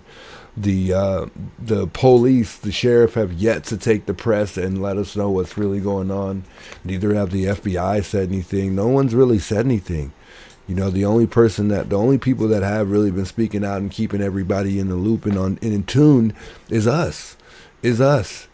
So, I mean, this is really feels like it's like almost like at some point, when are these guys just going to give up and just kind of forget about this thing? Because that's probably what's going to happen at some point in time if they don't start moving the chains here. Alive? Is she dead? Is she dying right now? Is she calling out my name? Is she unconscious? The pain that they are suffering is unimaginable. And as we go to air right now, an urgent plea from Pima County asking everyone within a 2-mile radius of Nancy Guthrie's home to review their evidence from January 1 to February 2. January 1 to February 2. Does that fit into them looking for a truck? Specifically, January 11 and January 31, the night before Nancy is kidnapped. A lot more happening at this hour, but I wanted to get that out first. Anyone within a 2-mile radius from Nancy. Guys, I wanted to read you guys something as well. Let me see if I can find it and pull it up here. Because there is and there was a $50 reward. However, it does look like that has changed. And it looks like they've upped it to, I think it's $100,000 now, from what I'm hearing. So I did want to read that. However, I don't see it. Well, we'll continue this video, and then once I find the article, I'll pull it up here. Actually, I think I just found it here. So it said the reward grows, and it says the FBI is increasing its reward to $100,000 for information leading to the location of Nancy Guthrie or an arrest. They described the suspect seen in doorbell footage as a 5'9", 5'10", tall male with an average build. It says hunt for evidence. Multiple gloves have been recovered by investigators. It's unclear whether authorities believe they were warned by the suspect. People living near Guthrie's home have been asked to submit any footage from doorbell cameras of cars and people from about a month before the 84-year-old went missing.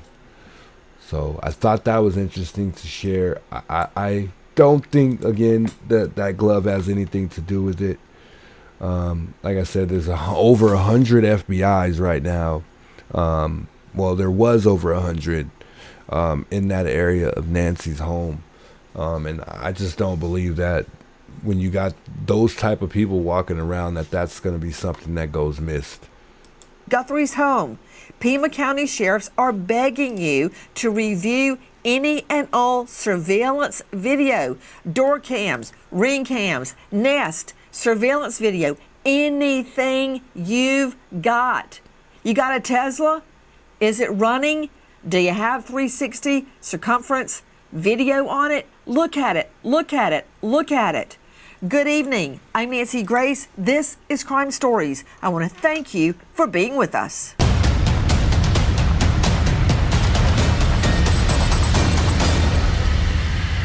We are at an hour of desperation,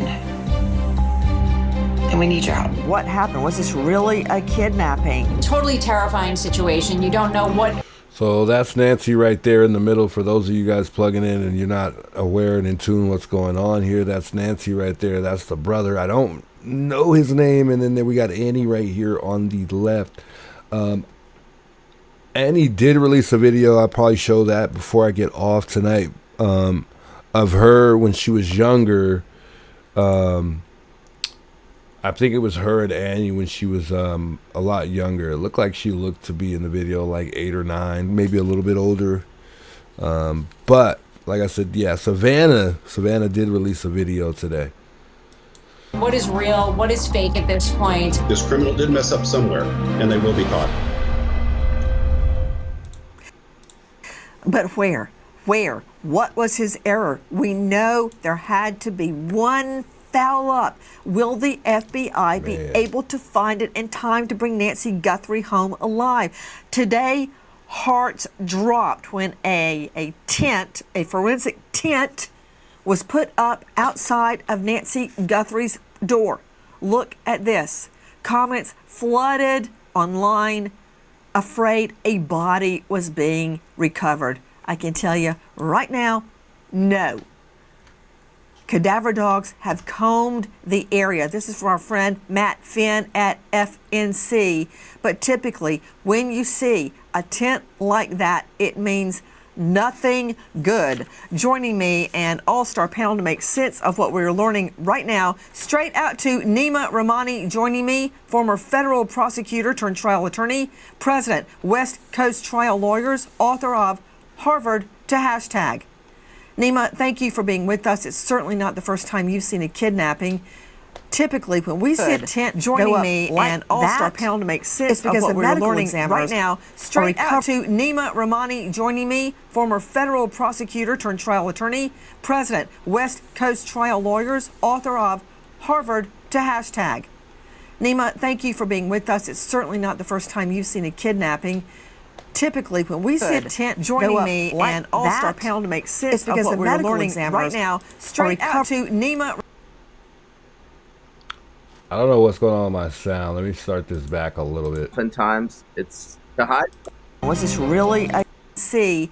But typically, when you see a tent like that, it means nothing good. Joining me and all-star panel to make sense of what we're learning right now, straight out to Nima Rahmani joining me, former federal prosecutor turned trial attorney, president, West Coast Trial Lawyers, author of Harvard to Hashtag. Nima, thank you for being with us. It's certainly not the first time you've seen a kidnapping. Typically, when we see a tent go up like that, it's because the medical examiners are recovering a body. It is. We know that when a tent goes up like that, oftentimes it's to hide something, right? And we know there's a lot of public interest in this case. And what they've done is start to move those media back there in Arizona. So at the beginning of the case, day one, day two, reporters, producers, they were walking all throughout the house. And now they've been pushed back. They're taking a very different approach to the media and the public right now. And they certainly don't want them to know what's going on like they did in the initial case of the investigation. As they should. Also, I believe, to Todd Shipley joining us, digital cybercrime expert, former Detective Sergeant Reno, 25 years in law enforcement, author of Surviving a Cyber Attack, author of Investigating Internet Crimes. You can find him at darkintel.info. Todd Shipley, what about this theory that the tent was put up? And let's see the porch really quickly and the tent. We know the perp. So I believe the tent was put up just because they wanted to try to, for one, I think they needed to block out light, but that's I don't know. But I think they were trying to get an idea of how tall the suspect was. And I think they'll show a picture. I don't know if Nancy has it, but I saw a picture earlier. They came in, and you know how you walk into a store, like a Circle K or whatever store, gas station you have, or, you know, I'm sure you guys been in a store and or maybe even a fast food restaurant, and at the door of the store that you walk into, there'll be a height thing where you can kind of see how tall you are. And then there'll be a camera, obviously, for the camera to be able to, you know, get, and I think it's just an estimate of how tall you are. I don't think it's your exact height. Call porch guy, approach Nancy's front door and try to obscure his own image on that door cam to get his height and weight, shoe size, and more. Equipment that uses lasers needs to ping off 4 walls, and that way it gets the accurate measurements of the enclosure, and that is used to determine the exact height of the perp. We can even get weight, we can get ratio, shoulder to shoulder, and so much more. But you have to have the enclosed area, otherwise that measuring laser would go out into the front yard where the driveway is, and you could not get the measurements. It may have been that. That's why they enclosed it just before we went. See, this is the picture right here that I wanted to show you guys. There's a picture of him there without the backpack on, and you can clearly, obviously, see that that's Nancy's home. It looks like the exact same. It's the same. I mean, that's Nancy's home, but I don't know where they're getting this picture from. Air. Thoughts? Well, I mean, that's certainly something.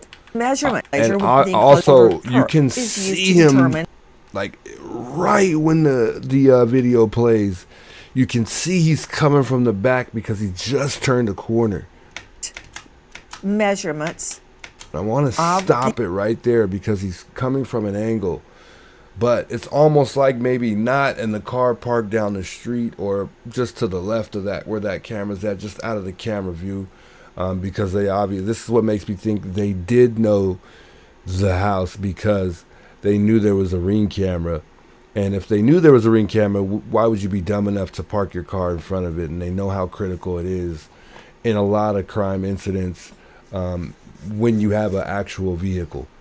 And I think they want that car so bad because if they can find that car, they'll be able to not only trace where that car may be, but they'll be able to trace that car back to where it registers to. The enclosure, and that is used to determine. Oh man, I want to stop it right there. Right when he hits that corner. And I'm trying to go back. Used to but you can tell either he's walking up from that left side or he just came from the back. And I feel like he just came from the back. But I think even if he did come from the back, I'm trying to think of what's right there. Because I feel like if he came from the back, he would be way closer to the wall. I don't know what he would have walked around for him to be that far out before approaching the actual door. Determine the exact height of the perp. We can even get weight. We can get ratio, shoulder to shoulder, and so much more. But you have to have the enclosed area. Otherwise, that measuring laser would go out into the front yard where the driveway is, and you could not get the measurements. It may have been that. That's why they enclosed it just before we went to air. These Ring cameras, they need, and I think some of them may have it. I'm not sure. Correct me if I'm wrong, but I don't think Ring cameras have sound detected sensors. And I think if it would have had that, it would have heard him a lot sooner. And I think this is the very beginning of the Ring camera video, only simply because it's motion censored. And had he been a lot further back, because he wasn't in the camera vicinity, there's no way the camera was going to detect him until he actually came into the camera. So he was smart enough to come in from an angle just so no one really know whether or not where he came from. And it's very hard to judge, as you can see. Thoughts? Well, I mean, that's certainly something that could be done there. I think they were looking at trying to understand better what that video was and some evidence that they've noticed in that. But getting the height of somebody is easy enough to just measure the bricks that are there as he walked by. You can figure out exactly how tall he was. I think they were looking at something else that was there. There may have been some other evidence that was left behind that we didn't. You see his left hand?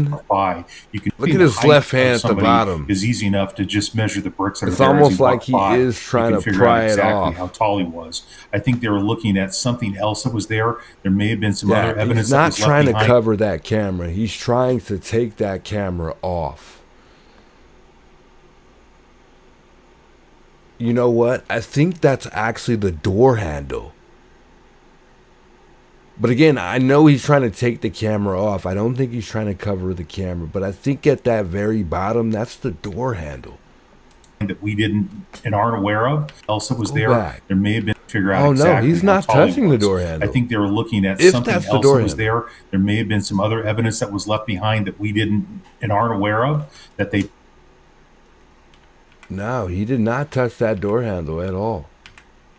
That, but getting the height I of think somebody somebody was saying he is touched the easy door enough handle. to He just did measure not. the bricks that are there as he walked by. You can figure out exactly how tall No, he was. he's trying to get I that think they were Ring looking camera at off. something else that was there. There may have been some other evidence that was left behind that we didn't and aren't aware of. That they followed and finally figured out was there, and they didn't want. Just think about it. What else would he be doing with the camera? If he had to go look for something, pick it up, and people think that he's trying to cover it?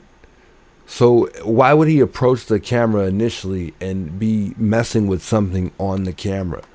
what else would he be doing with the camera? If he wasn't smart enough to bring tape, because obviously he's not trying to cover the camera. So, and I don't think if somebody's intentions were to cover a camera, they wouldn't be smart enough to bring black tape and then tape it up, or some paint and just quickly spray it on there, and boom, he disappears. You can't see anything. So that makes it 100. There's no doubt in my mind that I'm 100% correct. Not me. The lady that just spoke a second ago, she was 100% correct, because there's no way in hell he's gonna approach the camera first, and then go back and try to find something to cover it up with. But if he was, and that was the case, then he's someone who doesn't know the house. Want the noise of the press and the neighbors involved in that, because they've got so many tips now. They're having a hard time trying to track down everything they've already got. This video itself has produced a ton of clips online, and people trying to assume that certain things in the video, like the tattoo and the wristwatch, whichever it is, on his left arm. Also, Tom Smith joining us, former NYPD detective, narcotics, robbery, gang, also assigned to the FBI NYPD Joint Terrorism Task Force, and he is a co-star of Gold Shields podcast. Yo, shout out New Zealand. Welcome. Another issue is tents like that are put up when evidence is being taken in or out, and you need secrecy for that reason. We don't want the kidnapper, who's probably watching right now, to know every single thing they're doing. Here's another idea. You know, for luminol to work, you need semi, if not total, darkness. And that's for it's a bluish glow. You see, you cannot see it in the daylight. And also, it only lasts a finite period of time. You have to photograph it right then before it disappears. Now, there is a new generation like Blue Star that works a little bit better than old school luminol, and it lasts a little bit longer. It may have been something for that. Yeah, I think all these explanations are viable in what's going on. I think your first point about collecting something that they don't want anyone to see is what had happened. You know, these people who were involved in this are watching every news channel and every report of what's going on, as does every criminal who wants, to see what the updates are with their case. So I think that was just a cover to make sure no one saw it. It didn't get leaked to the press. It was in kind of secrecy, so they could just work with no interruptions or anyone looking over their shoulder. And then as soon as it was over, they took it down and moved on. Yeah, I'm going to circle back to Nima Romani on the destruction of the crime scene and the lack of a pristine chain of custody, because so many people have been up on that porch taking pictures and more. But also, Nima, I want you to take a look at video we have just obtained. It is from a Ring neighborhood app, and it shows a guy in a similar outfit with not one but two backpacks. Now watch this guy. In a moment, I'll take it from the beginning. There he is. He's not dropping the backpack in his left hand. He's holding it over as if he's trying to get through that gate, and he can't do it. Significance, Nima. This is around 1 a.m., as I recall, the night that Nancy is kidnapped. And this is near her home. What is he doing? Watch him. He's not going to either car. He's walking off. Who is this guy? Hold on, I'll get... Yeah, which makes it super, super, super weird. This makes it even more interesting due to the fact that this guy did almost the exact same thing as the guy that we're watching right in front of Nancy Guthrie's home. So I mean, it's almost like this guy could really actually potentially be the guy, but there's a lot of things that this guy didn't have that the other guy did have, or if it is the same guy. But this guy doesn't have on gloves. He doesn't have on a ski mask. This time he has two bags, so he has something the other guy doesn't have. It's really hard to say. And again, it goes back to what is in that bag. What is he going into these homes for? What is his intentions? besides you kidnapping somebody, what's his intent? Give you some more facts about that, Nima Romani. Dave Mack with me, Crime Stories investigative reporter. By the way, this is from Amy Lee on X. Keep it on the video. I want to keep looking at the video. Dave Mack, explain to me everything you know about this. Well, we know that this was at 1:53 a.m., Nancy, at the same time that we suspect Nancy Guthrie was getting ready to be roused out of bed. And what we're watching right there, you're watching the guy, he's walking away like he's going back into a garage area.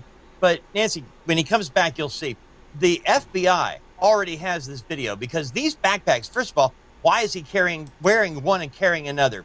He appears to like drag it over the top of the fence like he's looking for a latch somehow to get through that. Did they really rule this video out?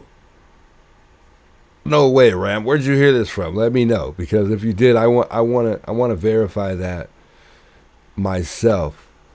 Because Nancy just talked about this earlier today. But I wanted to show you guys something, because a lot of these video people, or a lot of these casters, they're blurring it out. I'm gonna show you guys the actual version, because I saw that on Mailstream just a couple days ago, and I'm gonna show you guys the actual version that wasn't blurred out, because I don't understand why they're blurring this out. But a gentleman named Mel, I don't know who he is. Like I said, I just discovered him yesterday, but he actually has the real version. Somebody sent it to him, and I think, to be honest, this is where they got this from.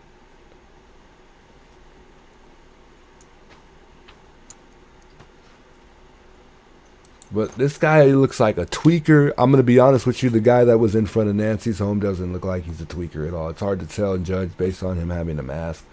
But this guy almost looks like he's some type of homeless guy off the street on drugs, just looking for something to steal so he can maybe get his next fix.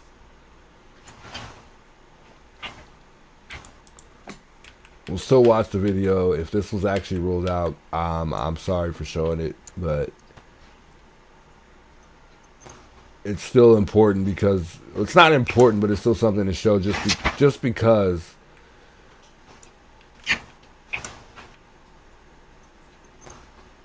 it was pretty interesting, and it's the only other tip that we've gotten that's been close to an actual tip. That guy's moving way too fidgety. See how he bites his hand for a second? And he definitely didn't put anything into his hand. I see something in his pocket. Like he realizes he can't get the gate open, and then he just walks away.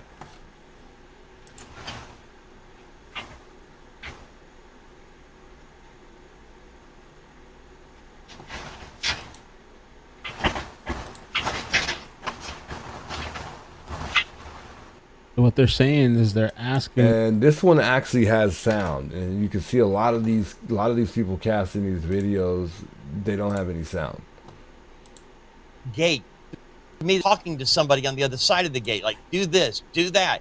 His backpack does have reflectors on it, and that's the really attractive part of this from the standpoint of comparison to what we saw on Nancy Guthrie's porch. But coming back over that gate with that bag again, it just says and it has. he's holding it at a high level. Because I felt like this wasn't the guy, and so far I've been right about this thing in some areas, but I feel like I'm still thinking Tommaso, guys. I don't know. Let me know in the chat what y'all think. You still think it's Tommaso? You still think Annie and Tommaso could have something to do with it? Maybe it's not Tommaso, but maybe it's one of Tommaso's relatives or one of his old friends. Comes over or goes back. Not sure what he's carrying in there, but look, at 1:53 a.m., what is a grown man doing in that spot at that time, wearing a backpack and carrying another and dangling it over a fence? It just doesn't make sense for anything that I could even explain. Why did he say 1:53 a.m. when this was supposed to be? There? Is he saying, hand me this, go do that, go throw this away? There, it's like this. Because Look at this. Let's look at this real doing quick. this by himself to me. Way. Why? See, it looks like something else. Look at this. The other guy had 2 backpacks. Look at the porch guy, the intruder that took Nancy Guthrie. In one photo, he doesn't yet have a backpack. The other guy had 2 backpacks. Then the porch guy has a backpack. This is all happening at the same time, within the same 20 critical minutes. Let's go back to the video that was posted on the Neighborhood Ring app. The backpack he's handling is stuffed to the gills. What is he trying to do to with the backpack? Leave it? Give it? If you wanted to give it to you someone, can even tell in this video that I don't think guy's anyone's clothes over on aren't the even other new. side of that gate, Dave Mack, or they could open the gate for him. Yeah. So Yeah, I he think you're right. I don't think there's leaves anybody over there either now. he leaves with the backpack stuffed to the gills. Now, back to the porch guy, please. Backpack. And initially he someone- had the the back- bag, the right? gills. It's not like he Video got the bag the from over backpack, the wall. Yeah, he the- already had the bag. backpack stuffed to the gills. Now, back to the porch guy, please. That is from Amy Lee on X. That was posted on Neighborhood Ring app. Let's get the video of him where we can see his backpack, and it also is stuffed to the gills. I want to see his backpack. When he turns around, it's completely stuffed. Okay, Nima Romani, trial expert, former federal prosecutor. What do you make of it? Could be something, could be nothing, but it's in, there you go, the same, and we don't see the other side of that backpack. Could it be the backpack? I'll call him the trash guy because he's out by the Dixie dumpsters. Could that be the same backpack? Nima, what do you make of it? No, It could absolutely I be don't the think same so. backpack. What are the chances in the middle of the night you have 2 grown men I don't think wearing that's that bad. backpacks near the same area?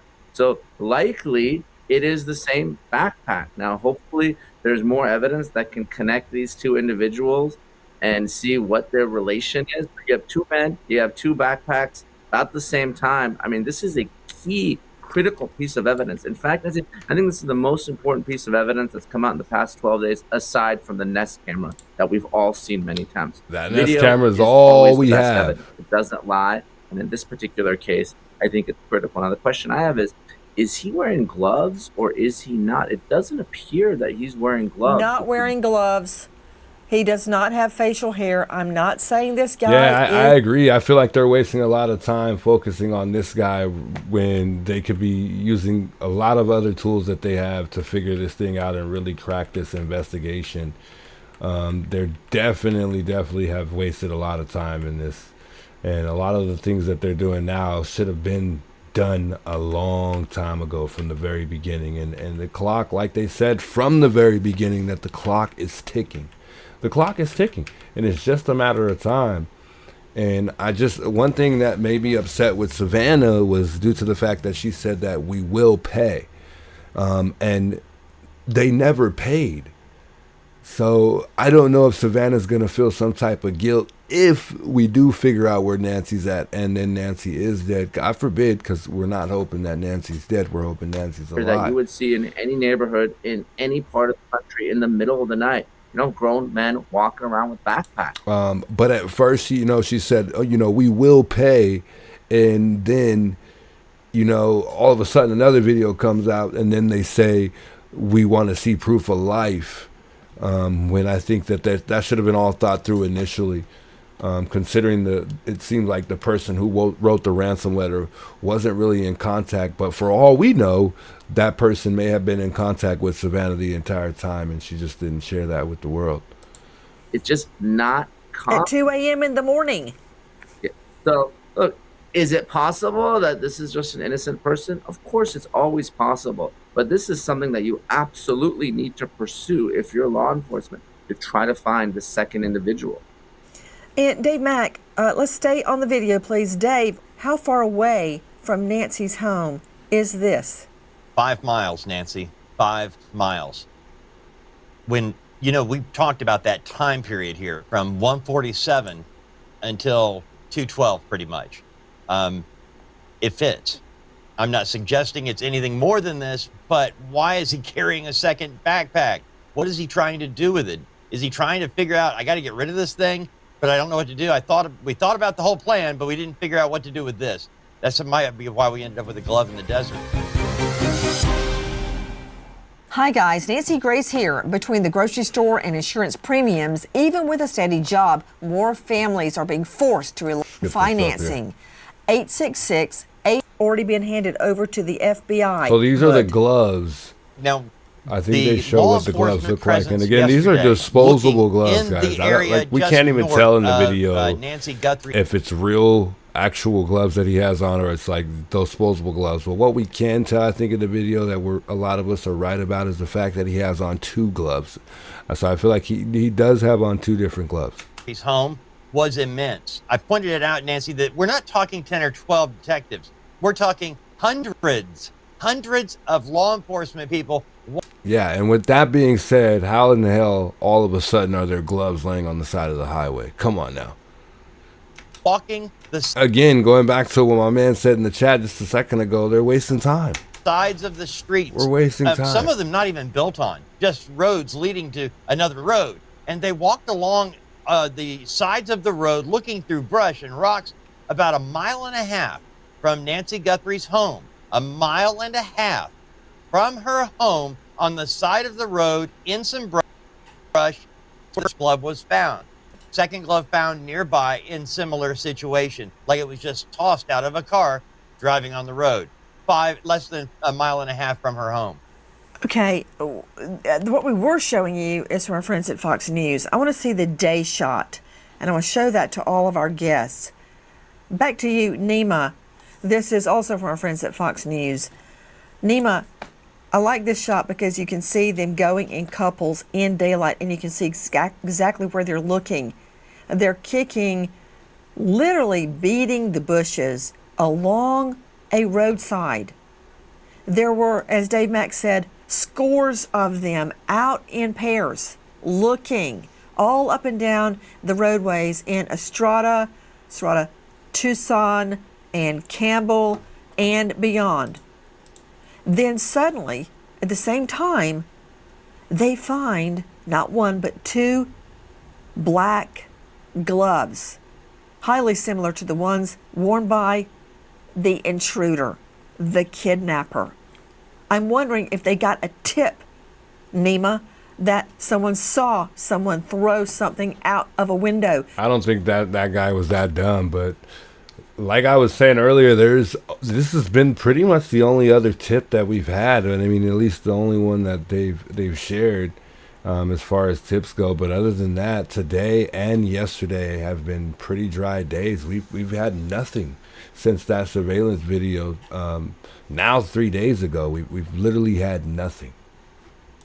They don't know what roadway, but they're looking all the roadways. See that? What do you make of it, Nima? There is no coincidence in criminal law. No, and we know, Nancy, that they've received thousands of tips, some of them, of course, uncorroborated, but they have to chase these down. And the fact that they're there searching that area, you're right, likely means they received a tip. And the gloves, they are also very important. Obviously, you can get DNA from a glove, but sometimes you can even get fingerprints. So the FBI is involved. It's going to be sent to the best crime lab there is, and hopefully. Right, Deb. I agree. I agree. I truly agree. I mean,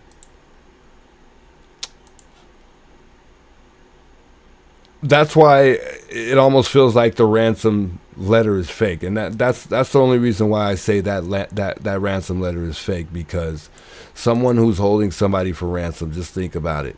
I'm going to make sure and state when I write that ransom letter that if you get police involved, she's dead. Or if so-and-so gets involved, or if they find out this, she's dead. there are certain obligations, there's certain things that you're going to have to meet within that ransom letter that I'm sending you. There's no way in hell there's not going to be certain circumstances that I have in a ransom letter.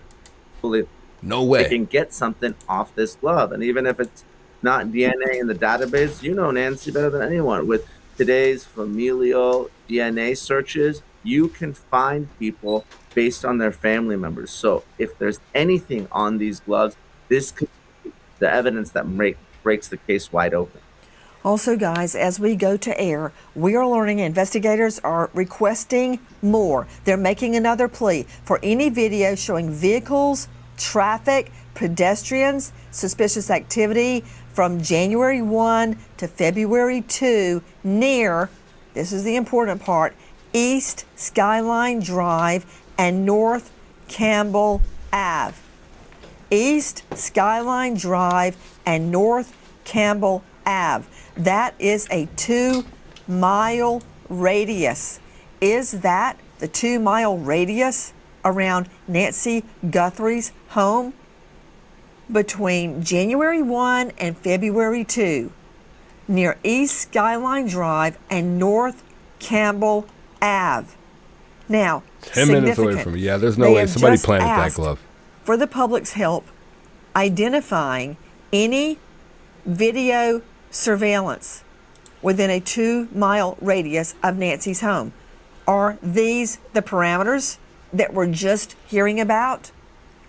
Back to the gloves. Tom Smith joining us, former NYPD detective, former task force with the FBI, Joint Terrorism Task Force. Tom Smith, you know the ways of the FBI very well. And I would like to point out that at the beginning, when Nancy first goes missing, the local law enforcement's like, oh, darny darn, boo. We can't pull up any video from that door cam. The FBI's finally get the okay to enter and help. And within days, they have mined Google's vast data points, millions and millions of data points. This is what I compare it to, Tom. Remember in Raiders of the Lost Ark, where at the very end they find the Ark of the Covenant? I don't remember them saying anything about the suspect having a tattoo. I'm gonna be honest with you. I keep hearing something about somebody. I've seen several people say that there's a tattoo on the arm of the suspect, and I haven't heard that, but maybe you guys have. You know, a lot of us are thinking it's Tommaso and Annie that have something to do with it, and if that's the case, then it definitely is not Tommaso. And the eyebrows are thick, which makes me think it's not Tommaso, and I don't think Tommaso has any tattoos. So if that's the case and this guy does have tattoos, they could probably go ahead and count Tommaso out. Maybe he does, but looking at some of the pictures, I can't really tell if Tommaso has any tattoos, but from what I can see, at least on one arm, I'm not seeing any tattoos. She held the 10 Commandments, and at the very end, they're walking down a really long, dark pathway in a giant warehouse, and they're gonna warehouse it, shelve it from now on. Okay? Google warehouse, except digital.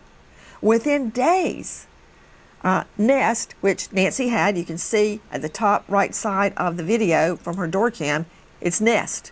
Nest is owned by Google. They get in there, and out of these trillions of data points, they find Nancy Guthrie's door cam. And they are able to resurrect the video. Right? Question. Do you think that video came with audio that has not yet been released? And what about the other alleged cams in and around her home? Thoughts? Well, to answer your first question with the audio, yes. And here's another important part when it comes to that Nest camera. If it is run on batteries, you could take it off the wall and it's still going to record until those batteries run out. So now that the FBI has a point, they have a blueprint on how they got FBI this seen video. tattoo on the wrist, but don't know if confirmed. Interesting. Because if you look at his wrist in the video, they're fairly covered. So I don't know at what point that came into play. But like I said, the FBI probably has a lot more footage than they've released to us. That's for sure. There's definitely, and I only know that too, is because, I mean, come on. If they were able to dig this deep and get this much footage, they could definitely dig even deeper and get more footage if they haven't already. And the video ends pretty much a little bit after this, just after he grabs something from the tree over there, where he grabs that little bush. But like I said, guys, if you're walking up to a camera, you already know, the house well, because obviously a lot of us think that it's someone who knew Nancy and knows the house well.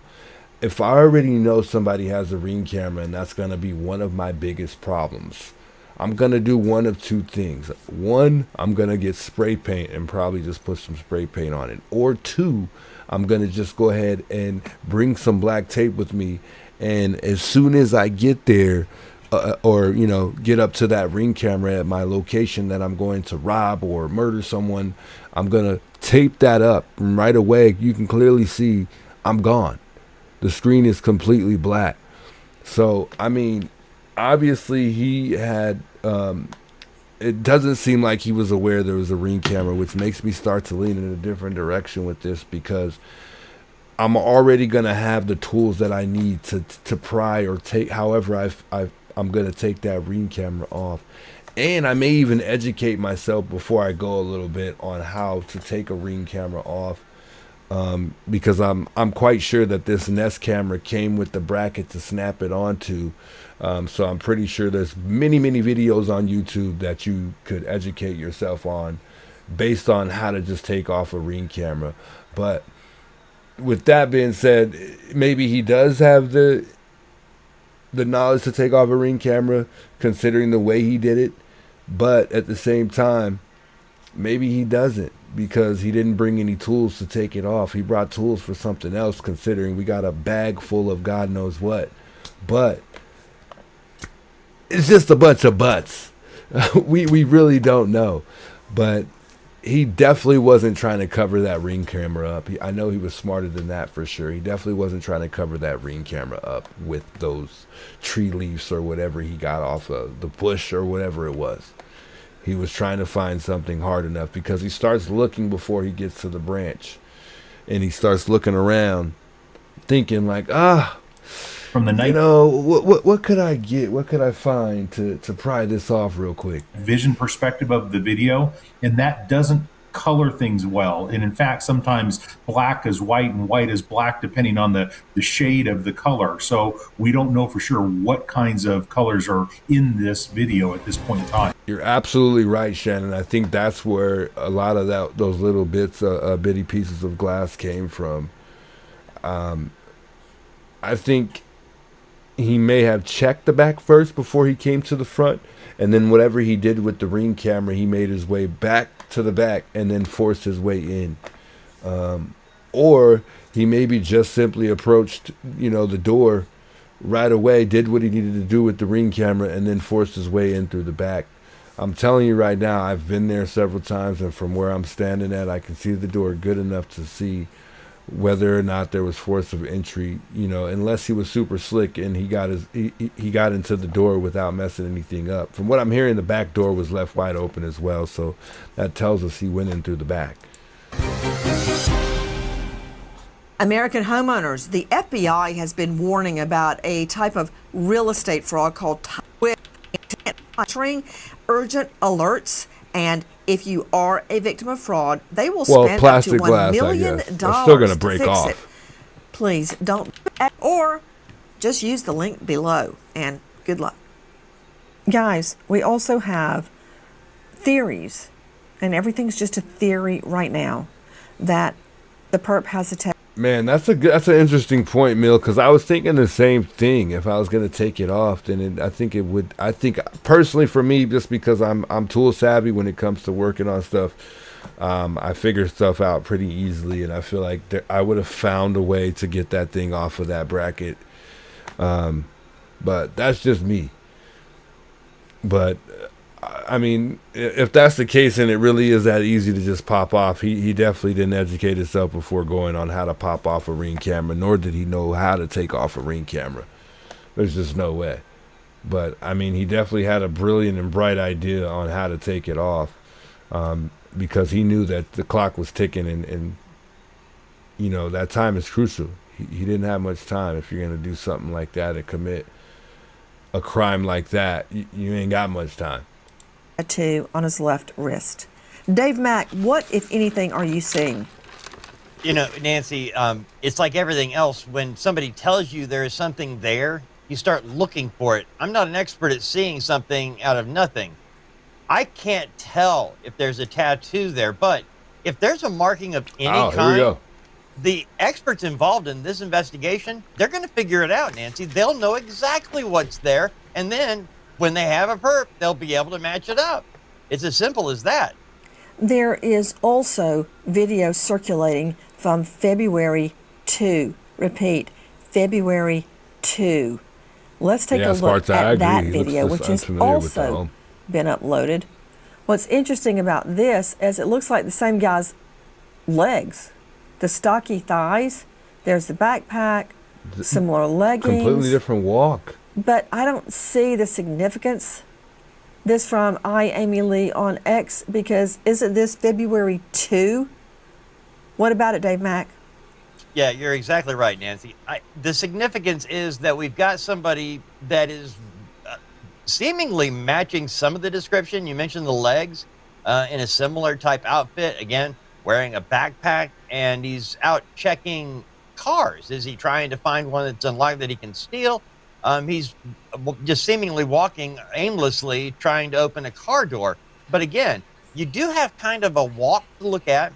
You've got a guy wearing a backpack. I don't know if this is something unique to Tucson, but as an adult male, I don't wear a backpack, and I don't know anybody that does. So it just seems like an odd thing to happen 24 hours after the time we're talking. I mean, we all wear backpacks when we're going places, let's be real. But especially for those people that don't drive and they travel on the bus or they go in Uber, there are those people out there that wear backpacks. It just depends on where we're going. Talking about Nancy Guthrie being home. Because again, remember, this is February 2nd. The same neighborhood, Dave. It's in North Tucson. Yes, it's in the same neighborhood. I know it's in North Tucson. So this is the same neighborhood near Nancy Guthrie's home, but I think it's more akin to 7 miles away. Does that preclude it? No. Does that include it? No. It's just another. By the way, guys, I live in Tucson, Arizona. I live 10 minutes from Nancy Guthrie's home. The foothills is a pretty wide vicinity on the north side of Tucson, and one thing that also is crazy about the foothills neighborhood is they have an agreement with that specific neighborhood to not have street lights, guys. To not have street lights. So the foothills doesn't want street lights. How do you live in a rich neighborhood and you don't want street lights? I mean, I guess that provokes privacy. I don't know. Video, and in this hour, thousands of videos are being uploaded. Also, as we go to air, TMZ has gotten another missive related to Nancy Guthrie's kidnap. Dave Mack, what now? This morning, Nancy, TMZ gets a second email from the guy who offered to rat out the person who actually kidnapped Nancy Guthrie. And this time, this sender here is not happy, saying, I am not being taken seriously. Now, according to TMZ, Harvey Levin says that the guy makes some ominous statements in the email. TMZ is cooperating with law enforcement by not disclosing specifics about this particular email. But according to Harvey, one thing the guy makes clear, the situation has changed. It is not the same situation that was going on yesterday. So take that for what it's worth. He says he will not be communicating again. This is his final attempt to get that money. He wants, as we mentioned earlier, he wants a Bitcoin valued at about $66,000. In exchange for that, he will give up the name of the person. That guy doesn't realize it, but for him to do that, he's committing a crime. And not only that, They're probably going to trace him, and he's probably going to end up going to jail. So also, there's a reward, but I heard there's been a lot of issues when people actually do give the police information and find the suspect or whatever. There's probably a process to you even getting paid if you are to be paid out for, you know, if you do get this reward for whoever finds the person that's missing. But, you know, I think he was thinking, you know, he wanted to just get his money now, you know, instead of going through the loops and having to wait for his money, you know. But again, there's a lot of scammers out there, and it just sounds like somebody trying to scam. Kidnapped Nancy Guthrie.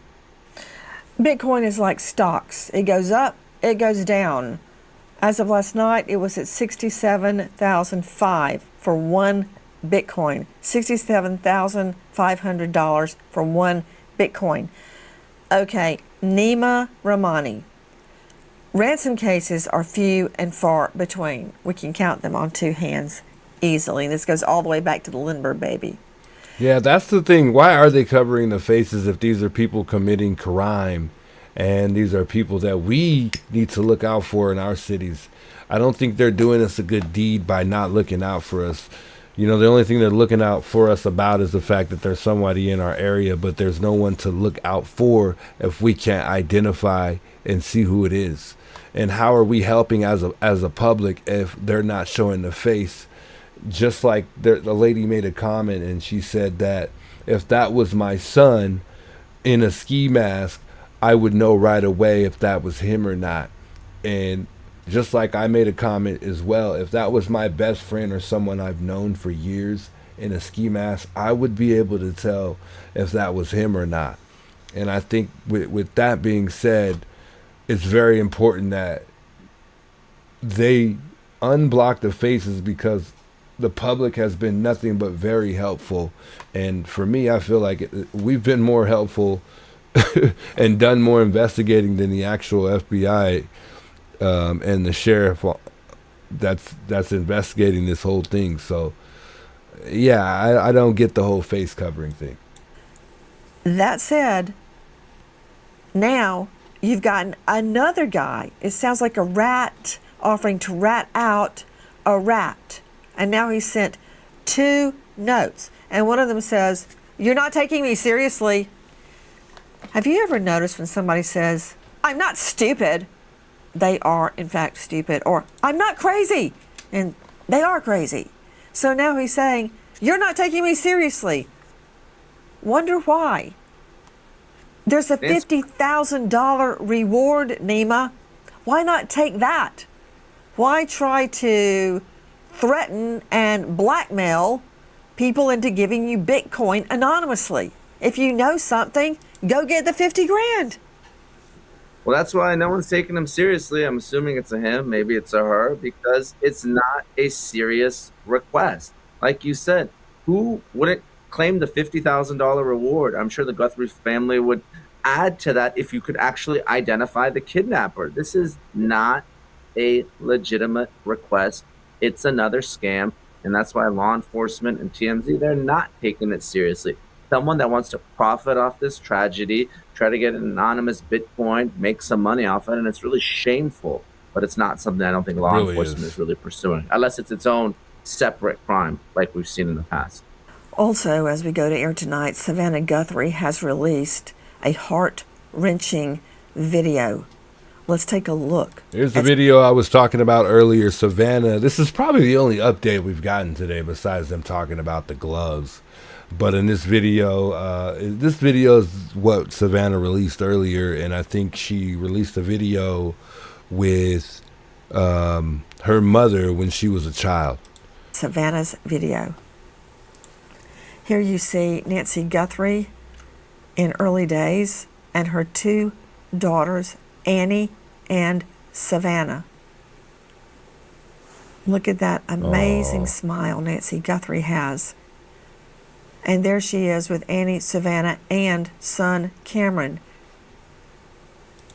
Her mom. It had Annie, Savannah, and son Cameron. her mother, I believe Nancy, it looks like Nancy's lived in this home for like, man, I want to say like at least 40 plus years, if not longer. I was trying to drag my screen down because it looks like on my screen, not that it's important to you guys, but I don't like the fact that the screen is cut off at the top and you can't really see Nancy at the top there. So I'm gonna cut that off just real quick so you guys can see the top. But yeah, man, I really am feeling real confident that tomorrow we're going to get either another video, we're going to get some type of tip tomorrow. Who knows what TMZ is going to come with, because TMZ's been coming up with some crazy stuff, but I just think TMZ's been kind of more so stirring the pot than they have been giving us real legitimate information. It had emotional music playing in the background. Nima Rahmani, I'd like to stay on the video.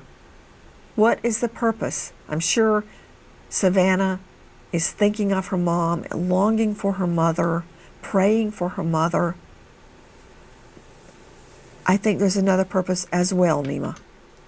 Well, the purpose is to try to get folks to help. Law enforcement has asked everyone to pull their Ring cameras, not just from the 31st, but from a day earlier in January, I believe January 11th. They're asking about a truck. They want to keep this in the news because they know one tip from the public can make or break this case. I don't think this video is meant to pull at the heartstrings of the kidnappers, and I'm hopeful that Nancy Guthrie is still alive. This is meant to go out to the public because really, law enforcement needs the public's help in this case. They've asked for it by pushing this video out. Hopefully, people that maybe, didn't go check their video. I don't think Savannah has to have a purpose for why she put out that video. I mean, emotionally, Savannah's just going through so much right now. So just considering that, I mean, she's reflecting and reminiscing on so much right now. Her mind's on 1,000,000 miles an hour. So I mean, I think that was great that she shared that video with us because maybe that will make somebody feel somewhat remorseful for what they did. And then if there were other guys besides this suspect that we're looking at that was at Nancy's home and played a part in this, then maybe one of these guys will come forward at some point when this thing kind of dies down 2 to 3 weeks from now. I don't think it's going to die down too much a week from today, but at some point it is going to have to die down because they're not going to stay at this house forever. They're not. So we definitely got to be I don't know, man. I think at some point if they don't figure this out, what's next? I mean, what's left to do? And I don't know. I'm still like, I'm confident tomorrow we're going to get something, but is it going to be enough? Is it going to be enough to really crack this investigation or this potentially a case if they could find a suspect? Provide more information because just one tip can break this case wide open. What about it, Todd Shipley? Why is Guthrie, Savannah Guthrie, our friend, releasing this video at this hour?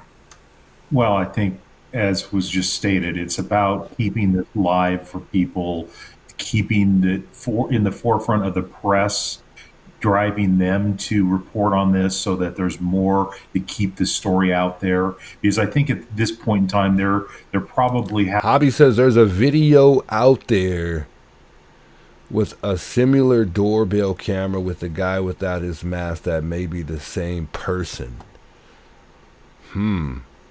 As of when did you discover this? Because I would like to know and find it. And if you could tell me where it's at, I definitely would be happy to put it on the screen here. having some doubts about what the status is of their mother, and they're trying to get people involved and making sure the press stays active and is reporting on what's happening. And they just are feeling terrible about what's happening and want it in the forefront of everybody's mind. To you, Tom Smith. Yeah, I agree. There is a face this mask is under that really ski mask. bringing home who Nancy Guthrie is. She is a mother, a grandmother. Yes, and that's what this is. You know, this case is full of, you know, hypothesis and theories and the mystery guy in a video, when in the end, it comes down to an 84-year-old woman who's not with her family. And that's what Savannah's putting out there. The bottom line in this is Nancy and her family, and that's why that video's out there.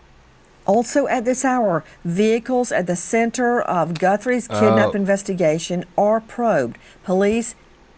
Brigmill, I think you're talking about the video we just watched not too long ago. That video has been ruled out, Canvassing from what I'm hearing, but don't quote me on it. For a truck and ring. But what I can say, if it was a video 24 hours ago, yeah, that's probably, he's already talking about the video of the guy that is with the 2 backpacks.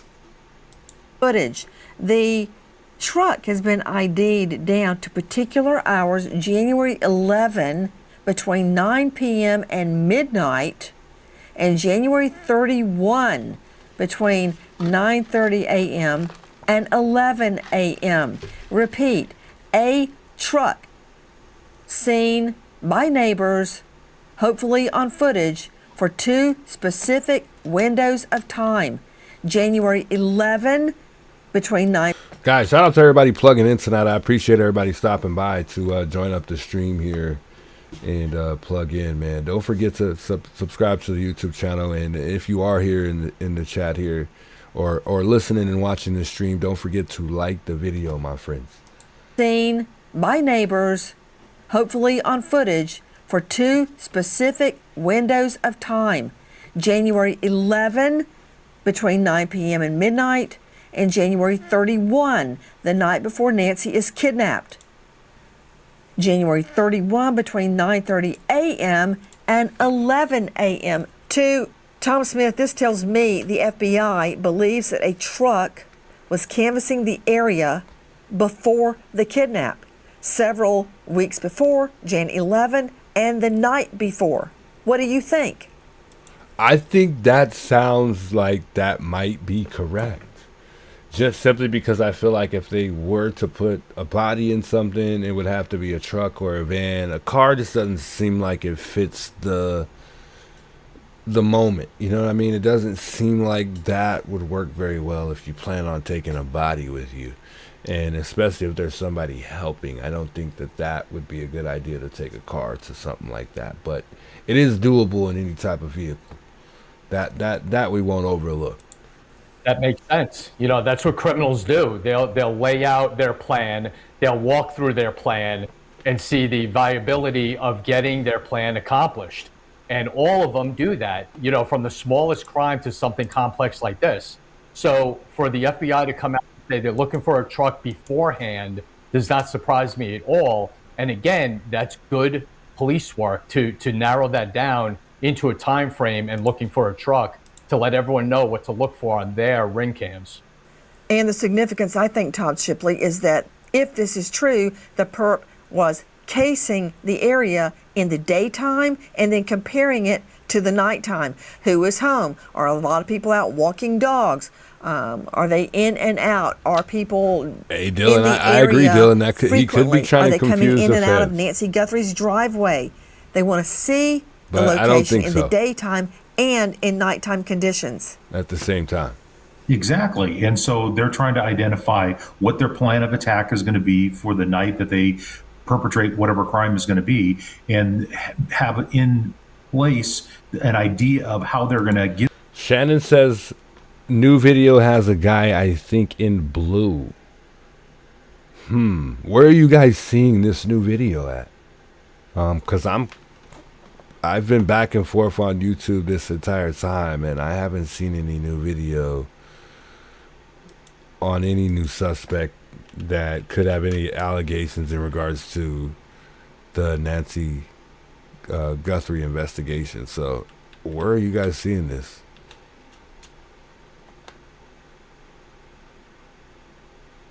Yeah, and there's nothing recent. And he's saying 24 hours ago. The only video that's 24 hours ago is the one with the guy with the 2 backpacks. So, yeah, I don't know which one he's talking about. There, how they're going to escape, especially from that location. So, yes, it's definitely something that's viable. Hi, guys. Nancy Grace here. Please join us. Yeah, this is the first video that came out, and then we had that other video. Let's see if I could pull it up.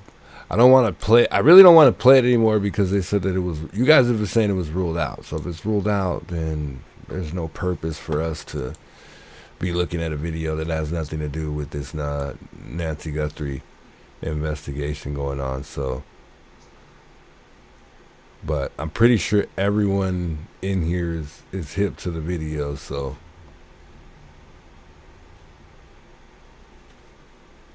they're still working to just keep going and see what else is on that cam, even though I think they're just digging, man. They're just digging for any little thing right now. I don't think they're gonna find anything else.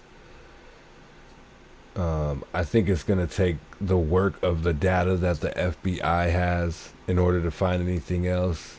Them trying to get lucky and trying to find there's just so many vehicles that cross the intersection where they're trying to get footage at. It looks like the FBI is trying to get footage on Campbell and Skyline, which is probably like 3 minutes away from Nancy's home.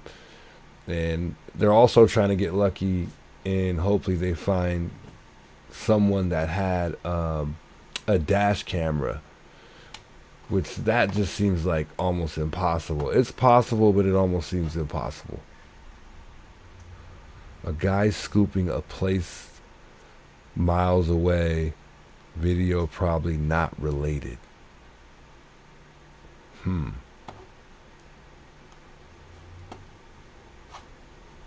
Yeah, I'm not sure. I haven't seen anything like that at all. At 1:47 in the morning, Nancy Guthrie's doorbell camera went dark. 25 minutes later, a masked figure armed with a gun was standing at her front door.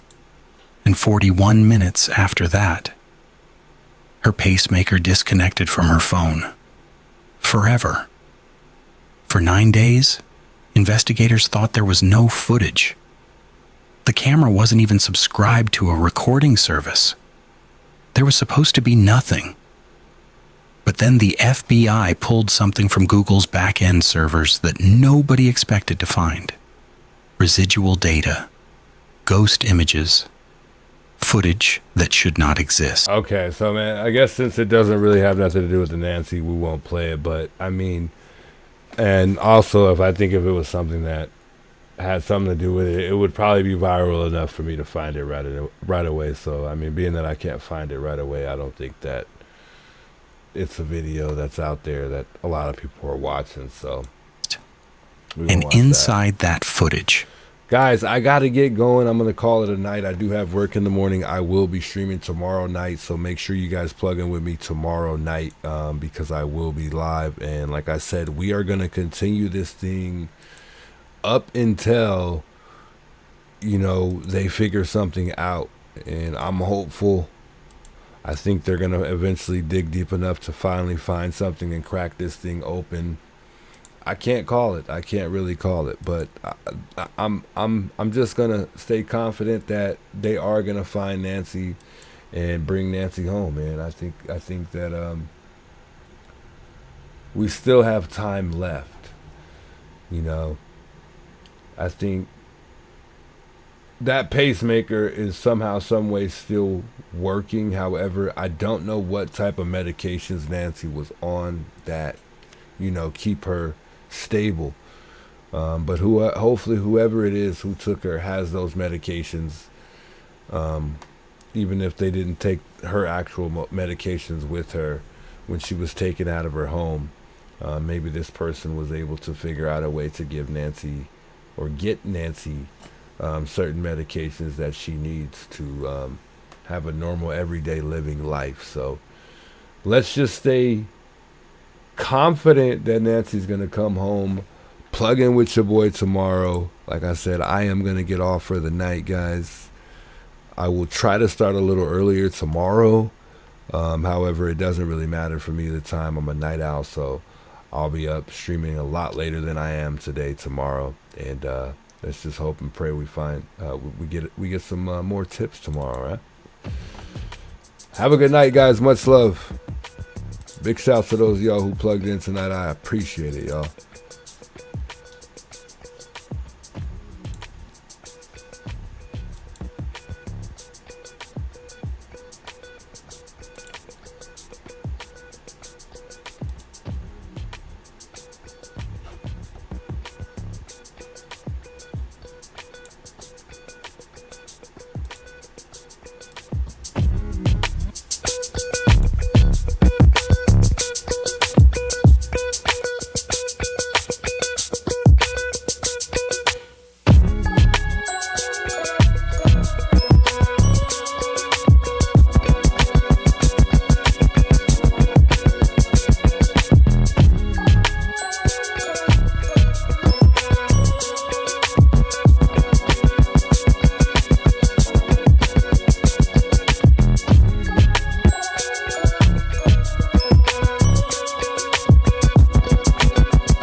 On the news, not just whose mother she is, who she is.